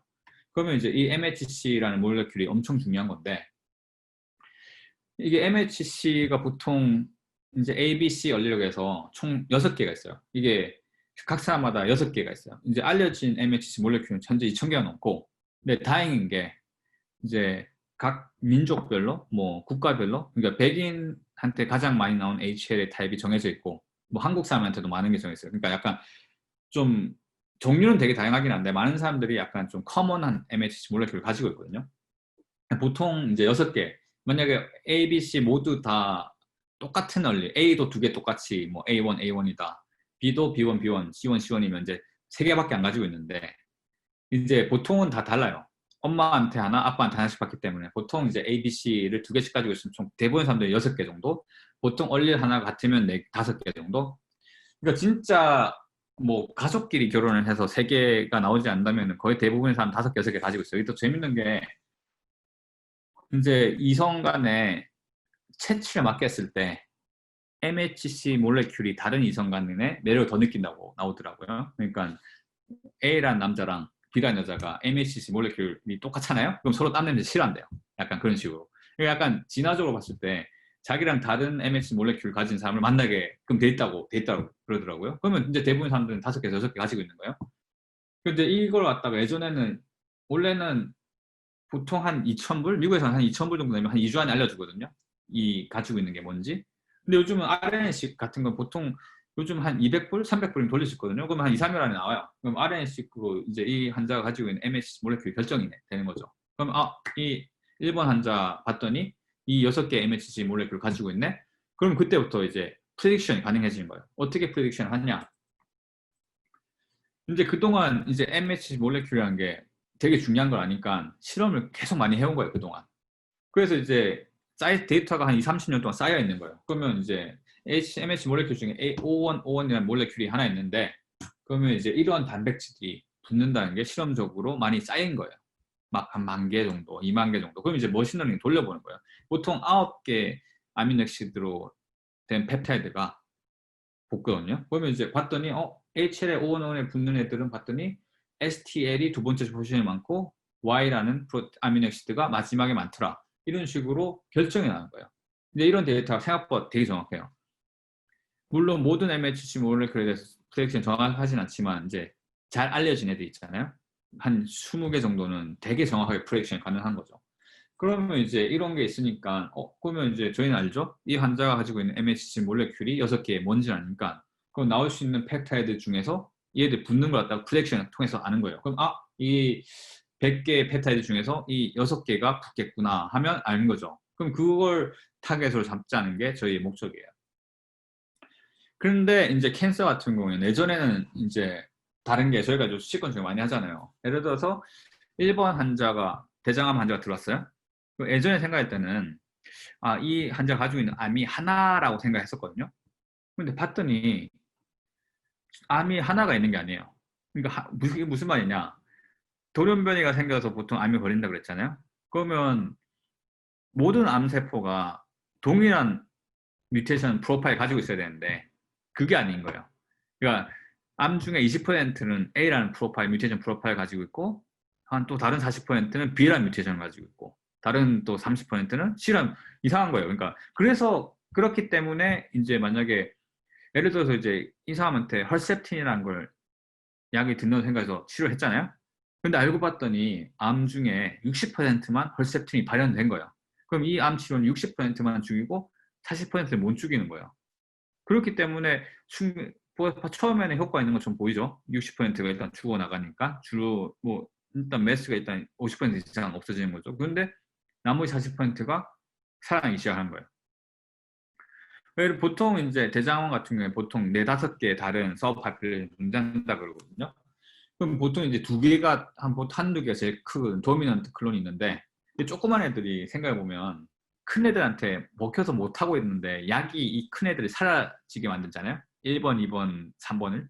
그럼 이게 그동안 눌려서 왔던 사고번이 갑자기 또 확 커지는 거예요. 이제 그런 식으로 해서 이제 재발되고 결국 죽는 건데, 그리고 만약에 뭐 1번 클론 서브파퓰레이션 중에 1번, 2번 서브파퓰레이션이 있다. 그럼 이 약은 그 2개만 죽이는 거예요. 3, 4, 5번은 못 죽이는 거예요. 그래서 저희는 이제 그런 걸 분석을 하는 거죠. 이제 이것도 시퀀싱 분석을 하면 나와요. 예전에 했던 이제 노이메인더라는 친구가 만든 건데, 프로그램 만들었어요. 보통 이제 시퀀싱을 하면 이제 시퀀싱 모르실 수 있으니까 보통 하면 같은 리즌을 100번 해요. 그럼 그거 갖다 100x 커버지야 그런데, 그러면 그때 나오는 돌연변이가 만약에 50개 있고 와일드 타입이 50개 쓰면 이제 얼리 프랙션이 50%죠. 100개 중에 50개가 뮤테이션이니까. 만약에 이게 암이 한 개 암만 있으면 만약에 돌연변을 확인했을 때 100개를 다 50% 정도 있어야 되는 거예요. 그런데 봤더니 한 20% 정도는 50%의 얼리 프랙션이 있는데, 나머지 한 또 20%는 봤더니 얼리 프랙션이 100개 중에 뮤테이션이 한 30개밖에 없는 거예요. 하나는 50%, 하나는 30%. 그러면 이제 이게 동일한 암에서 왔다고 말하기가 힘들어지는 거예요. 동일한. 이건 다른 셀, 캔서 셀인 거예요. 그러니까 얼리 프리퀀시를 갖다가 했을 때 봤을 때 픽이 나오잖아요. 그 픽이 5개다. 그럼 이 환자는 제네리클리 5개의 다른 서브 파퓰이 존재하는 거죠. 이제 그런 식으로 저희가 이제 얼마나 다른 헤테로지니어스한 이제 암이 존재하는지 갖다가 시퀀싱 분석을 통해서 알 수 있는 거죠. 이것도 뭐 약 일종의 머신러닝 거죠. 그러면 이제 저희가 이제 타겟을 할 때 이제 암 환자가 들어오잖아요. 그러면 이제 시퀀싱을 하죠. 그럼 돌연변이가 확인됐을 거 아니에요. 이 환자가 돌연변이가 100개 있다. 어떻게 그럼 마지막 5개에서 10개를 골라내냐. 그러면 이제 저희가 이제 봤더니 이 환자가 가지고 있는 MHC 몰레큐 6개잖아요. 그러면 이제 돌연변이별로 1번 MHC 몰레큐에 붙는 애들이 정해지죠. 그 다음에 2번에 붙는 애들이 정해지죠. 그러면 이제 MHC에 다 각 MHC별로 붙는 애들 정해주는 거예요. 10개를 뽑는다. 그러면 이제 2개씩 뽑아주는 거죠. 그러니까 이 2개의 뮤테이션은 1번 MHC 몰레큐를 붙는 거, 뭐 2개는 2번 MHC 몰레큐를 붙는 거, 이런 식으로 붙고, 그 다음에 서브 파퓰레이션이 만약에 5개가 있다. 똑같이 하는 거예요. 믹스 앤 매치로 들어가는 거예요. 2개의 뮤테이션은 서브 파퓰레이션 1번에서 데리고 오고, 그 다음에 뭐 2번에 데리고 오고, 이런 식으로. 그런 식으로 해서 저희가 이제 모든 이제 존재하는 캔서를 다 타겟할 수 있는 타겟을 탑 캔디를 잡자라고 이제 저희가 파이프라인을 만든 거죠. 그래서 저희가 이제 임상을 했다가 했었었는데, 이제 지금 현재는 대장암 4기 환자를 대상으로 이제 처음에 바이옵시를 할 거 아니에요? 암이 있는지 없는지. 그때 시퀀싱 분석을 하는 거예요. 그리고 지금은 보통 이게 클리니컬에서는 환자를 바로 치료할 수가 없거든요. 이제 케모테라피를 받고 있을 거예요, 이 사람들이. 근데 상태가 안 좋아지기 시작하면 그때부터 제가 백신을 투여하는 거예요. 2주에 한 번씩. 제가 뽑은, 그러니까 보통 이제 8주 정도 안에 모든 걸 결정해야 돼요. 제가 뽑고 결정하고 준비가 되는 상태에서 이제 환자가 계속 안 좋아지면, 계속 뭐 케모테라피를 받았는데 계속 상태가 계속 괜찮다, 뭐 호전되진 않지만 나빠지지 않는다, 그러면 저희가 치료 못 하는데, 그래서 케모테라피를 했는데 계속 상태가 안 좋아지면 이제 더 이상 할 게 없으니까 이제 저희 방식으로 백신 투여하기 시작하는 거예요. 그래서 이제 저희가 환자를 살리지 못했었는데 최소한 뭐 악화도 안 시켰고, 대신 저희가 면역 작용을 일으킨 건 확인을 했어요. 그러니까 이제 이게 2016년 말에서 2017년에 이루어진 건데, 아마 바이오인포메틱스 파이프라인에 처음으로 이제 클리니컬 들어간 거예요. 이제 FDA가 되게 적극적으로 이런 걸, 저는 FDA가 국가기관이니까 되게 약간 좀 약간 네가티브하고 약간 꼰대 같을 거라 생각했었거든요. 그런데 이제 미팅을 했었는데, 너네 이거 한 거 재밌네. 그러면 이거 2개만 보여주면 우리가 허락을 해주겠다는 거예요. 그러니까 그게 2개가 뭐냐? 그러니까 왜 이런 파이프라인을 썼는지를 알려줘야 돼요. 일단 저희가 11개 프로그램 썼는데 그 11개가 왜 가장 좋은 건지 일단 증명을 해야 되고, 증명하는 거는 그동안 나왔던 골드 스탠다드, 지금은 다 시퀀싱 베이스잖아요. 그래서 마이크로웨이 데이터랑 비교를 한다든지 뭐 그런 식으로 기존의 데이터랑 비교를 했을 때 제일 코릴레이션 높은 애들로 뽑았죠. 그 두 번째 요구하는 게 뭐냐? 아까 전에 말씀드렸듯이 병원의 환자들은 3주 안에 치료법 결정을 해야 돼요. 그러면 이 분석 방법이 좋은데 분석하는데 한 달, 두 달 걸리면 당연히 안 되죠. 당연히 스피드가 중요해요. 스피드. 이게 2주 안에 끝나는지 확인하는데 저희 프로그램 같은 경우는 2, 3일 안에 끝나니까 일단 그건 오케이. 근데 문제는 이 데이터를 1000번 돌렸을 때 분석 방식을 똑같은 게 나오냐. 하나로 다르면 돼요. 만약에 이 200, 그러니까 200개의 돌연변이가 첫 번째 분석에서 나왔는데 똑같이 분석했을 때 똑같이 200개가 나오냐. 그러면 절대 안 되거든요. 이제 그런 식으로 리퓨지비티가 되게 중요한 거예요. 그게 만족되면 오케이 해서. 그래서 제가 오케이 받고 임상이 들어갔던 거죠. 그러면 이제 마무리하자면, 이 파트를 마무리하자면, 그러니까 저희는 바이올로지컬 스텝 이거예요. 이제 돌연변이가 생기면 프로테인이 붙어가지고 여기까지 올라가는 거잖아요. 각 단계별 데이터를 이용해서 저희가 이 스텝을 갖다 프레딕션 한 거예요, 결국은. 그러니까 그런 식으로 이제 이루어진다고 보시면 돼요. 그러니까 바이올로지컬 데이터에서 각 스텝별로. 근데 생각해보면 이쪽 데이터가 없어요. 이쪽 데이터가 아예. 그래서 아예 이쪽 데이터를 만드는 뭐 스타트업 같은 것도 있더라고요. 그러니까 이 데이터를 갖다 모으기 위해서. 저희는 지금 프레딕션을 갖다가 보면 여기만 한 거잖아요. 여기랑 여기 익스프레션 된 거 두 개만 한 건데, 그럼 이제 그러면 여기 탭 과정 데이터가 조금 있긴 하거든요. 근데 거의 안 정확해요. 뭐 이게 데이터 너무 작고. 그래서 어떤 회사들은 그럼 우리가 이 데이터 만들겠다. 그러면 이제 AI 트레이닝 하는데 도움이 되잖아요. 이제 그런 식으로 생각하시면 될 거야. 그리고 그동안 제가 말씀드린 다 캔서 위주로 하는 건데, 지금 저희는 이뮨 치료하잖아요. 그러면 결국은 이뮨 셀이 치료한 거기 때문에 캔서도 사람마다 다른데 웃긴 거는 면역세포도 사람마다 달라요. 그러니까 똑같은 캔서를 가지고도 면역이 달라서 반응이 다를 수도 있거든요.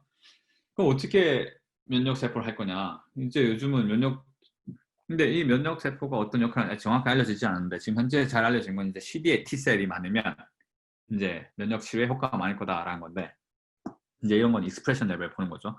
면역세포의 종류가 이제 뭐 24개, 뭐 60몇 개까지 있어요. 근데 이제 뭐 누구나 이야기에 따라 달라지는데 저희는 보통 이제 사이버솔트라는 프로그램을 하는 보통 24개의 면역 타입을 기준으로 하는데, 이제 B셀, T셀, 뭐 T셀 안에 CD8, CD4인데 지금 현재 CD8 T셀이 가장 중요하기 때문에 보면 이제 CD8 T셀에만 발현되는 진들이 있잖아요. 이제 그럼 시퀀싱이 나오는 거예요. 예전에 몰랐던 건데.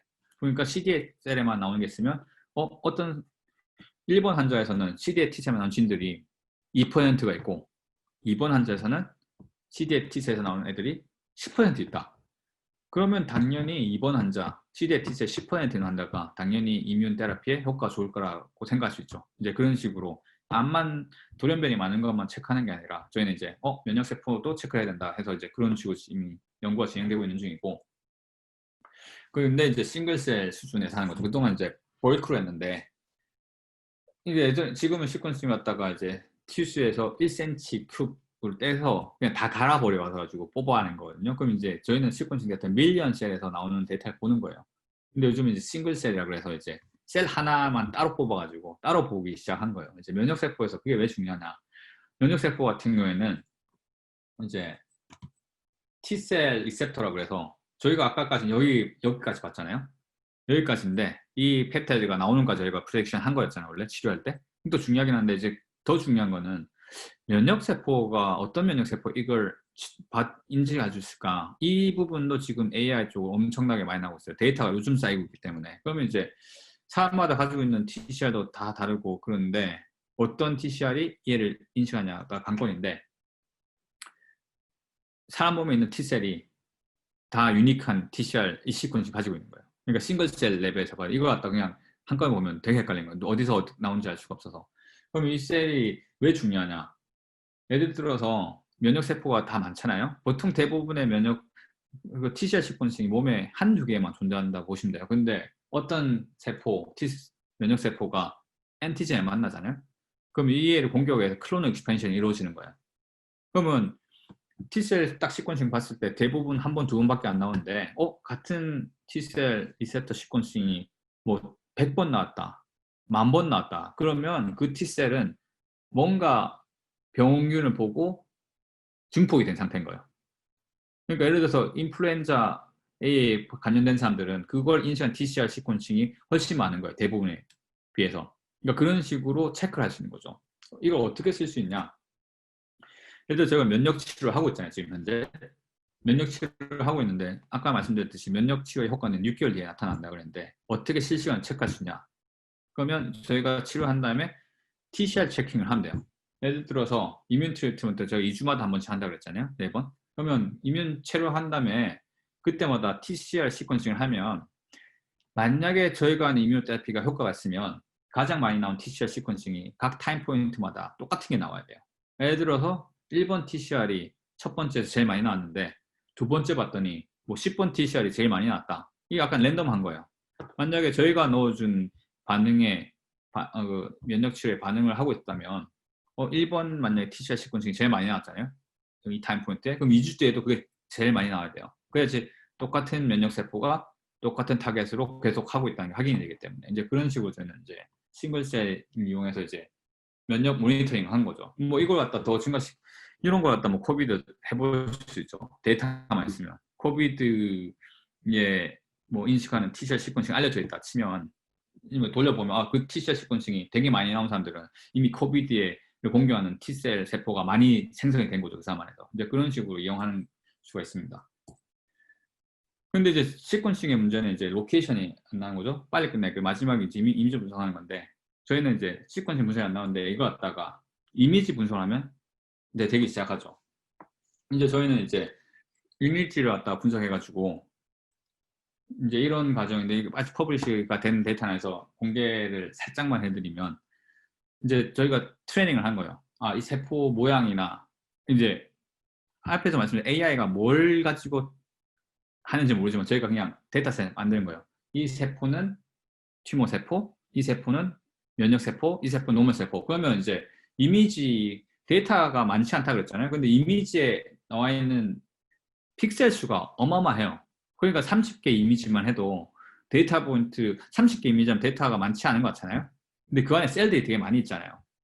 그 안에 보통 셀이 뭐 한 이미지에 200 밀리언 셀 정도, 200,000 셀이 있고 20만 개 셀 정도 보통 한 이미지에 찍히거든요.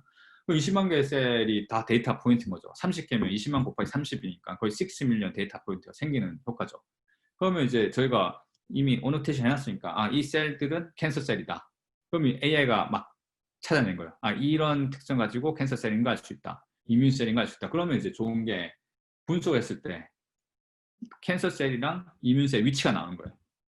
예를 들어서 두 명의 환자가 있는데 어떤 환자는 CD8 T셀, 둘 다 CD8 T셀 보통 한 5% 정도 있어요.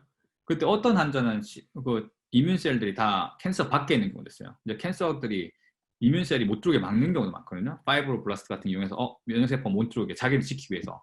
어떤 환자들은 캔서가 그 정도까지 못하는 경우가 있어요.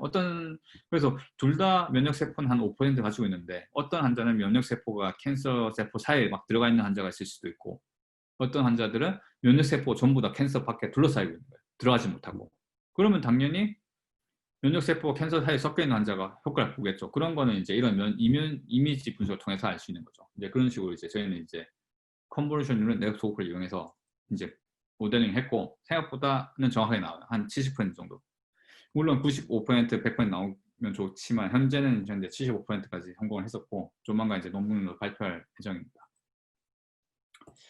그러면 이제 마지막 마무리할 시간이 꽤 됐네요. 마무리를 하자면 이제 저희가 생각하는 이제 빅 파이프라인은 이거죠. 환자가 들어오면 시퀀싱 분석을 한 거예요, 다. 그래서 만약에 돌연변이 많으면 체크포인트 이니비터 쓰는 거고 만약에 돌연변이 많지 않다. 그럼 이제 캔서 백신을 갈 거냐 T셀 테라피를 할 거냐인데 근데 저희가 할 수 있는 게 이뮨셀 테라피잖아요. 이뮨셀이 많으면 백신이 유효해요. 이뮨셀이 없는 환자한테 백신을 넣어봤자 의미가 없어요. 그러니까 이뮨셀이 없는 환자는 어떻게 하냐? 그러면 이제 백신이 아니라 이뮨셀 넣어줘야 되죠. 그럼 이제 칼티 같은 세포를 넣어주면 되는 거예요. 저희가 이제 인위적으로 T셀을 키워가지고 안에 넣어주는 거죠. T셀. 그러면 이제 지금 현재 나와 있는 메이저 3개 이뮨 테라피를 갖다가 제네릭 분석을 통해서 결정할 수가 있는 거죠. 이제 그런 식으로 지금 하고 있고 그리고 아까 보여드렸던 싱글셀로 이제 T셀 하면 TCR 시퀀싱을 통해서 모니터링도 할 수 있는 거예요. 이 이뮨 테라피에 이 환자가 반응을 잘하고 있구나라는 걸 알 수가 있는 거죠. 이제 뭐 그런 식으로 하면 이제 어떻게 하는지 대충 보셨을 거예요. 아마. 예, 여기까지 하겠습니다. 그럼 질문 있으시면 질문 받겠습니다. 박사님 여쭤보고 싶은 게 있는데 예. 사전 질문에 있는 내용과 비슷할 것 같아요. 예. 사실 제가 바이오메디컬 쪽, 뭐 오늘 설명해 주신 쪽의 전공자는 아닌지라 자세한 내용, 그러니까 구체적인 질문은 아닐지라도 한국에서 어떤 사람의 데이터, 인체 데이터를 가지고 실험하시는 분들의 얘기를 보면은 규제가 너무 많다, 이런 예. 얘기를 상당히 많이 들리고 있던 것 같거든요. 예. 미국에서 연구하시면서는 뭐 FDA 말고도 아니면은 약간 전반적인 분위기, 산업계나 어떤 학계가 규제를 대하는 분위기가 어떻게 진행되고 있는지가 좀 궁금합니다. 그러니까 환자 데이터가 되게 센시티브 하잖아요, 이게. 그래서 쉽진 않은데 네, 제가 봤을 때 두 개의 문제가 있거든요. 미국에도 약간 특히 메디컬 스쿨이 되게 보수적이긴 하잖아요. 네, 그래서 이제 젊은 교수들, 젊은 층에서는 해야 된다라고 막 푸시하는데 이제 학장이나 이런 분, 좀 나이 드신 분들이 안 된다, 좀 가자 이러고 있는 분위기인데 아마 결국은 바뀌지 않을까 싶긴 해요. 왜냐면 그 이뮤노테라피 같은 경우에도 치료하면 네, 미국은 진짜 비싸거든요. 보험이 워낙 안 좋아서 뭐 거의 400K 한 그 정도 드는데 당연히 인슈런스 컴퍼니에서는 이거 서포트를 할 수밖에 없는 게 괜히 쓸데없이 쓰는 것보다는. 그래서 아마 제가 봤을 때 경제적인 것 때문에 미국은 계속 푸시가 되긴 할 거예요. 근데 이제 두 가지 문제가 뭐냐면 이걸 푸시하려면 정확하게 기준이 있어야 되는데 네, 지금 시퀀싱 테크놀로지라는 게 지금 딱 고정된 테크놀로지가 아니거든요. 그 네, FDA에서 기준을 정하려면 딱 뭔가 고정된 기준 정해버리면 네, 지금 기술은 계속 변하고 있는데 그걸 정해버리면 기술이 약간 정체되지 않겠냐. 왜냐면 다 거기 또 FDA 정해주면 다 거기에 또 맞춰서 가려 그러거든요. 근데 지금 현재 아시아 시퀀싱 테크놀로지 갈 길이 아직 멀어요. 지금 되게 예전에 뭐 10년 전에 비하면 엄청 좋아지긴 했지만 네, 지금 생각하면 또 2018년 지금 훨씬 좋아졌거든요. 그렇게 생각하면 2000내년 내후년은 더 좋아질 건데 FDA에서 지금 딱 기준을 만들어 맞춰버리면 그게 기술 약간 그 기준 스톡되지 않을까. 그래서 지금 약간 FDA에서 그걸 약간 어웨어하고 있어가지고 약간 케이스 바이 케이스로 가긴 해요 현재는. 그리고 인슈런스 컴퍼니에서 케이스 바이. 그래서 지금 현재 누구도 정답은 모르긴 하는데 생각보다는 다 글로 추진을 하려고 하긴 해요. 어떻게 하면 이걸 극복할 수 있을까? 그러니까 이러면 안 된다가 아니라 다들에게도 분위기는 이러이러 하나씩 극복해보자. 그러니까 프라이버시 이슈를 극복하자 해서 이제 블록체인 같은 회사들이 들어오기 시작한 거고 뭐 그렇게 어떻게 하면 해결할 수 있을까 이제 섹터별로 좀 적극적으로 푸시하고 있는 상황인 것 같긴 해요. 근데 미국도 지금 이런 걸 하는 게 그냥 탑 메디컬 스쿨 정도지 일반 하스피탈 아직 하는데 거의 없거든요. 그러니까 네. 아직 시간이 좀 걸릴 것 같긴 해요. 음, 미국도. 미국도 보수적인 면이 없을 수가 없겠네요. 사람의 네. 데이터를 갖고 하는 거니까. 그리고 또 다행인 건 다른 FDA에서는 일단 되게 적극적으로 장려하고 있는 편이긴 해요. FDA는 장려하고 네. 보수적인 학자분들이 좀 반대를 하고 있는 근데 상황이라는. 어차피 그분들은 뭐 곧 나이가 드시고 나가시겠죠. 그러면 네. 바뀌지 않을까 싶긴 해요. 그렇군요. 또 다른 질문을 하나 드리고 싶은데 사전 질문 중에 보니까 강연 중에도 그 박사님 계신 랩에는 여러 전공을 하신 뭐 CS에서도 많이 받고 계시다고 했는데 예? 뭐 전자공학을 하거나 아니면 뭐 컴퓨터 사이언스 베이스인 분들이 아무래도 바이오 쪽이 유망하다는 전망이 많으니까 그쪽으로 예? 넘어가고 싶은 분들도 꽤 많으신 것 같아요. 음. 근데 박사님께서는 바이오 인포메틱스를 이렇게 박사까지 오랜 기간 전공을 하셨는데 그 도메인 지식을 갖추는 게 좀 어려울 것 같은데 그 전공을 컴퓨터 사이언스나 전자공학 이쪽을 하신 분들이 자기 분야를 트랜스퍼 했을 때 좀 그런 허들이 많이 없나요?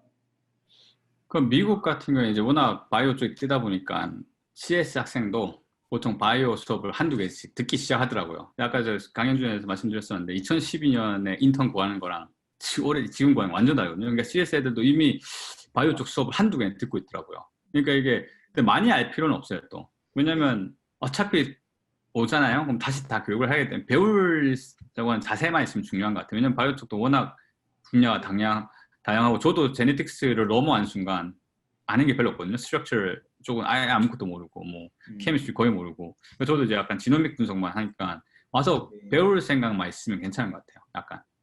그러니까 지금은 예전에는 거의 바이오 쪽 사람이 많았던 것 같은데 네. 이제 CS 사람도 되게 많이 들고 있는 것 같긴 해요. 예전에 그 CS가 들어오면 또 유리하도 생각했었는데 요즘은 패키지가 워낙 좋아서 네. 좀 쉬운 거는 다들 돌릴 수가 있잖아요. 예전에는 약간 CS 해킹되면 돌릴 수 있던 프로그램들도 요즘은 다들 돌리는 세상이 오긴 했잖아요. 그러면 네, 이제 그렇죠. 약간 도메인 날리지가 더 중요해지기 시작한 거죠. 음, 그래도 아직 특정 분야 같은 경우에는 완전히 CS가 되게 중요한 분야도 많아요. 예를 들어서 알고리즘을 갖다가 속도를 확 올려 그런다. 그럼 도메인 날리지 필요가 없어요. 그러니까 A에서 B로 가는 것만 빨리 끝내면 돼요. 그러니까 그건 완전히 CS의 일인 거죠. 그냥. 그러니까 여러 가지 기회가 있는 것 같아요. 그러니까 CS 어떤 A 알고리즘을 갖다가 IT에서 해결할 게 아니라 그냥 바이오에서만 해결하는 거지 컨텍스트만 바뀌는 거지 다 똑같은 경우도 있는 것 같아요. 그러니까 도메인 날리지 정도에 따라서 갈 수 있는 데가 다 바뀌긴 하는데 도메인 날리지가 아예 없어도 들어올 수 있는 분야가 되게 많아요. 바이오메디컬 쪽에서. 이미지 분석 같은 경우에 솔직히 이미지 어떻게 보는지 알 필요 전혀 없어요. 그냥 이미지를 이렇게 분석하라 그거 말고 해도 괜찮긴 해요. 그러니까 저희도 이미지 분석하는 AI 팀은 아예 CS 백그라운드 도메인 날리지 아예 없어요. 거의. 네, 좀 물론 요약을 이제 해보자면은, 커뮤니케이션을 해야긴 해야죠. 예.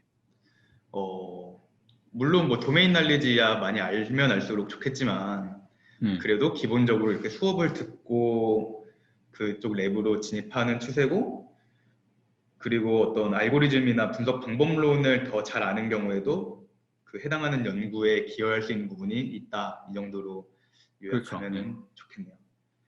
그리고 채팅창에 올라와 있는 질문을 제가 박사님께 드리고 싶은데, 아까 박사님께서 그 발표 중간에 하신 말씀이 데이터를 좀 보수적으로 본인들만 갖고 있어 한다. 그게 어떻게 보면 그쪽 산업화가 될 수도 있고, 본인들의 데이터를 넘겨주지 않으려는 거가 있다는데, 한국하고 뭐 공동 연구를 한다던가, 아니면 꼭 한국이 아니더라도 아예 다른 나라 단위로 이렇게 협력을 하실 계획은 없는지. 왜냐면은 어, 네, 다른 병원, 다른 나라에는 또 다른 데이터가 있을 수가 있잖아요. 아까 해주신 것처럼 뭐 인종 간의 장벽, 예. 아니면 이런 다양한 장벽을 넘을 수 있는 게 좀 공동 연구로 좀 풀어질 수도 있을 것 같아서 여기에 대해서는 혹시 어떻게 생각하시나요? 그러니까 다른 분야는 잘 모르겠는데 이제 암 쪽 같은 경우에는 스타막 캔서가 한국에서 넘버원이거든요. 근데 네, 미국에서는 탑 10 안에 안 들어요. 그런데 이제 미국 내에서 에이시안 파퓰레이션이 증가하고 있으니까 스타막 네, 캔서에 대한 건 있는데 그래서 저희도 어쩔 수 없이 한국에서 받아오고 있어요. 연대 있는 정재 교수님이라든지 카톨릭 의대에 계신 분들한테 이제 게스트릭 스타막 캔서 쪽 샘플은 거기서 받아오고 있죠. 왜냐면 미국에서는 좀 구하기가 쉽지는 않아서 이제 그런 식으로 이미 협력을 하고 있는 중이긴 합니다. 음, 이제 각 그렇군요. 나라별로 약간 특성이 좀 있더라고요. 한국 같은 경우 워낙 또 EMR 같은 게 잘 돼 있잖아요. 일렉트리컬 레코드가 잘 돼서 이제 그래서 이제 한국에 접근하는 팀도 본 적은 있는 것 같고 이 각 나라마다 이제 헬스케어 시스템이 달라서 어떤 나라에 많은 데이터들이 좀 정해져 있는 것 같더라고요. 그러니까 이제 한국 같은 경우에는 스타마켄스가 넘버 원이기 때문에 워낙 또 샘플이 많긴 하더라고요. 거기에 네. 이제 그런 걸 서로 이제 같이 하려고 하는 부분이 있는 것 같긴 해요. 그러면 나라마다 그 오늘 그 박사님 연구하시는 그 분야의 수준이 아무래도 실리콘밸리 쪽이 더 수준이 높은가요? 데이터를 이용한다던가 인공지능을 접목한다던가 산업화를 한다던가 하는 측면에서. 아무래도 좀 그럴 수밖에 없는 게 약간 분야가 새롭다 보니까 이 네, 줌으로 만나면 아시다시피 페이스 투 페이스 만나는 것도 좀 떨어지긴 하거든요. 그러니까 네, 예를 들어서 여기는 솔직히 학교도 있지만 병원도 있고 그리고 이런 네. 회사들 다 옆에 있잖아요. 그래서 이게 약간 음, 페이스 투 페이스 미팅이 잘 이루어지긴 하거든요.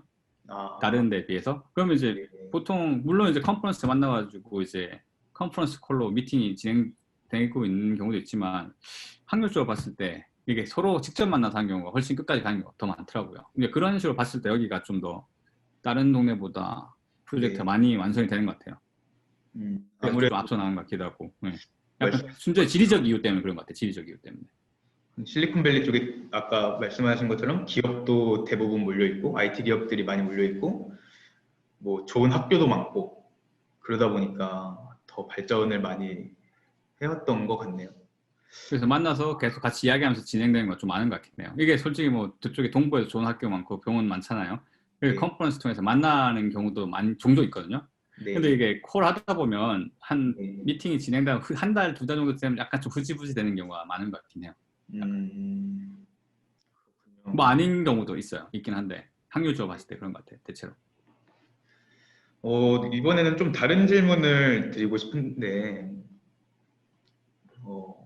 AI, 코어 AI 쪽으로 보면은 그 모델들이 되게 다양하잖아요. 아까 지금 아직 발표되지 않은 논문에는 뭐 이미지, 그 세포 이미지를 CNN을 이용해서 이렇게 75%의 정확도를 내는 연구를 진행하셨다고 했는데, 예. 뭐 다른 종류, 뭐 시퀀스 분석이니까 뭐 RNA나 뭐 트랜스포머 아니면 뭐 이런 알고리즘들이 이용되기도 하나요? AI 이제 알고리즘이 다양한데 그 중에 어떤 종류의 알고리즘들이 뭐 바이오 인포메틱스에 적용되고 있는지가 궁금합니다. 그러니까 AI 알고리즘 실제로 개발하는 경우는 좀 드문 것 같고 또 개발할 수 있는 사람도 별로 없는 것 같아요. 저희도 다 또 이미지넷이라는 게 이미 존재를 하고 있었잖아요. 구글 내에 뭐 고양이 착화하는 그냥 그 들고 와서 네, 원래는 뭐 고양이 이미지 넣어준 거 저희가 세포 이미지 넣어주고 이랬던 거였거든요.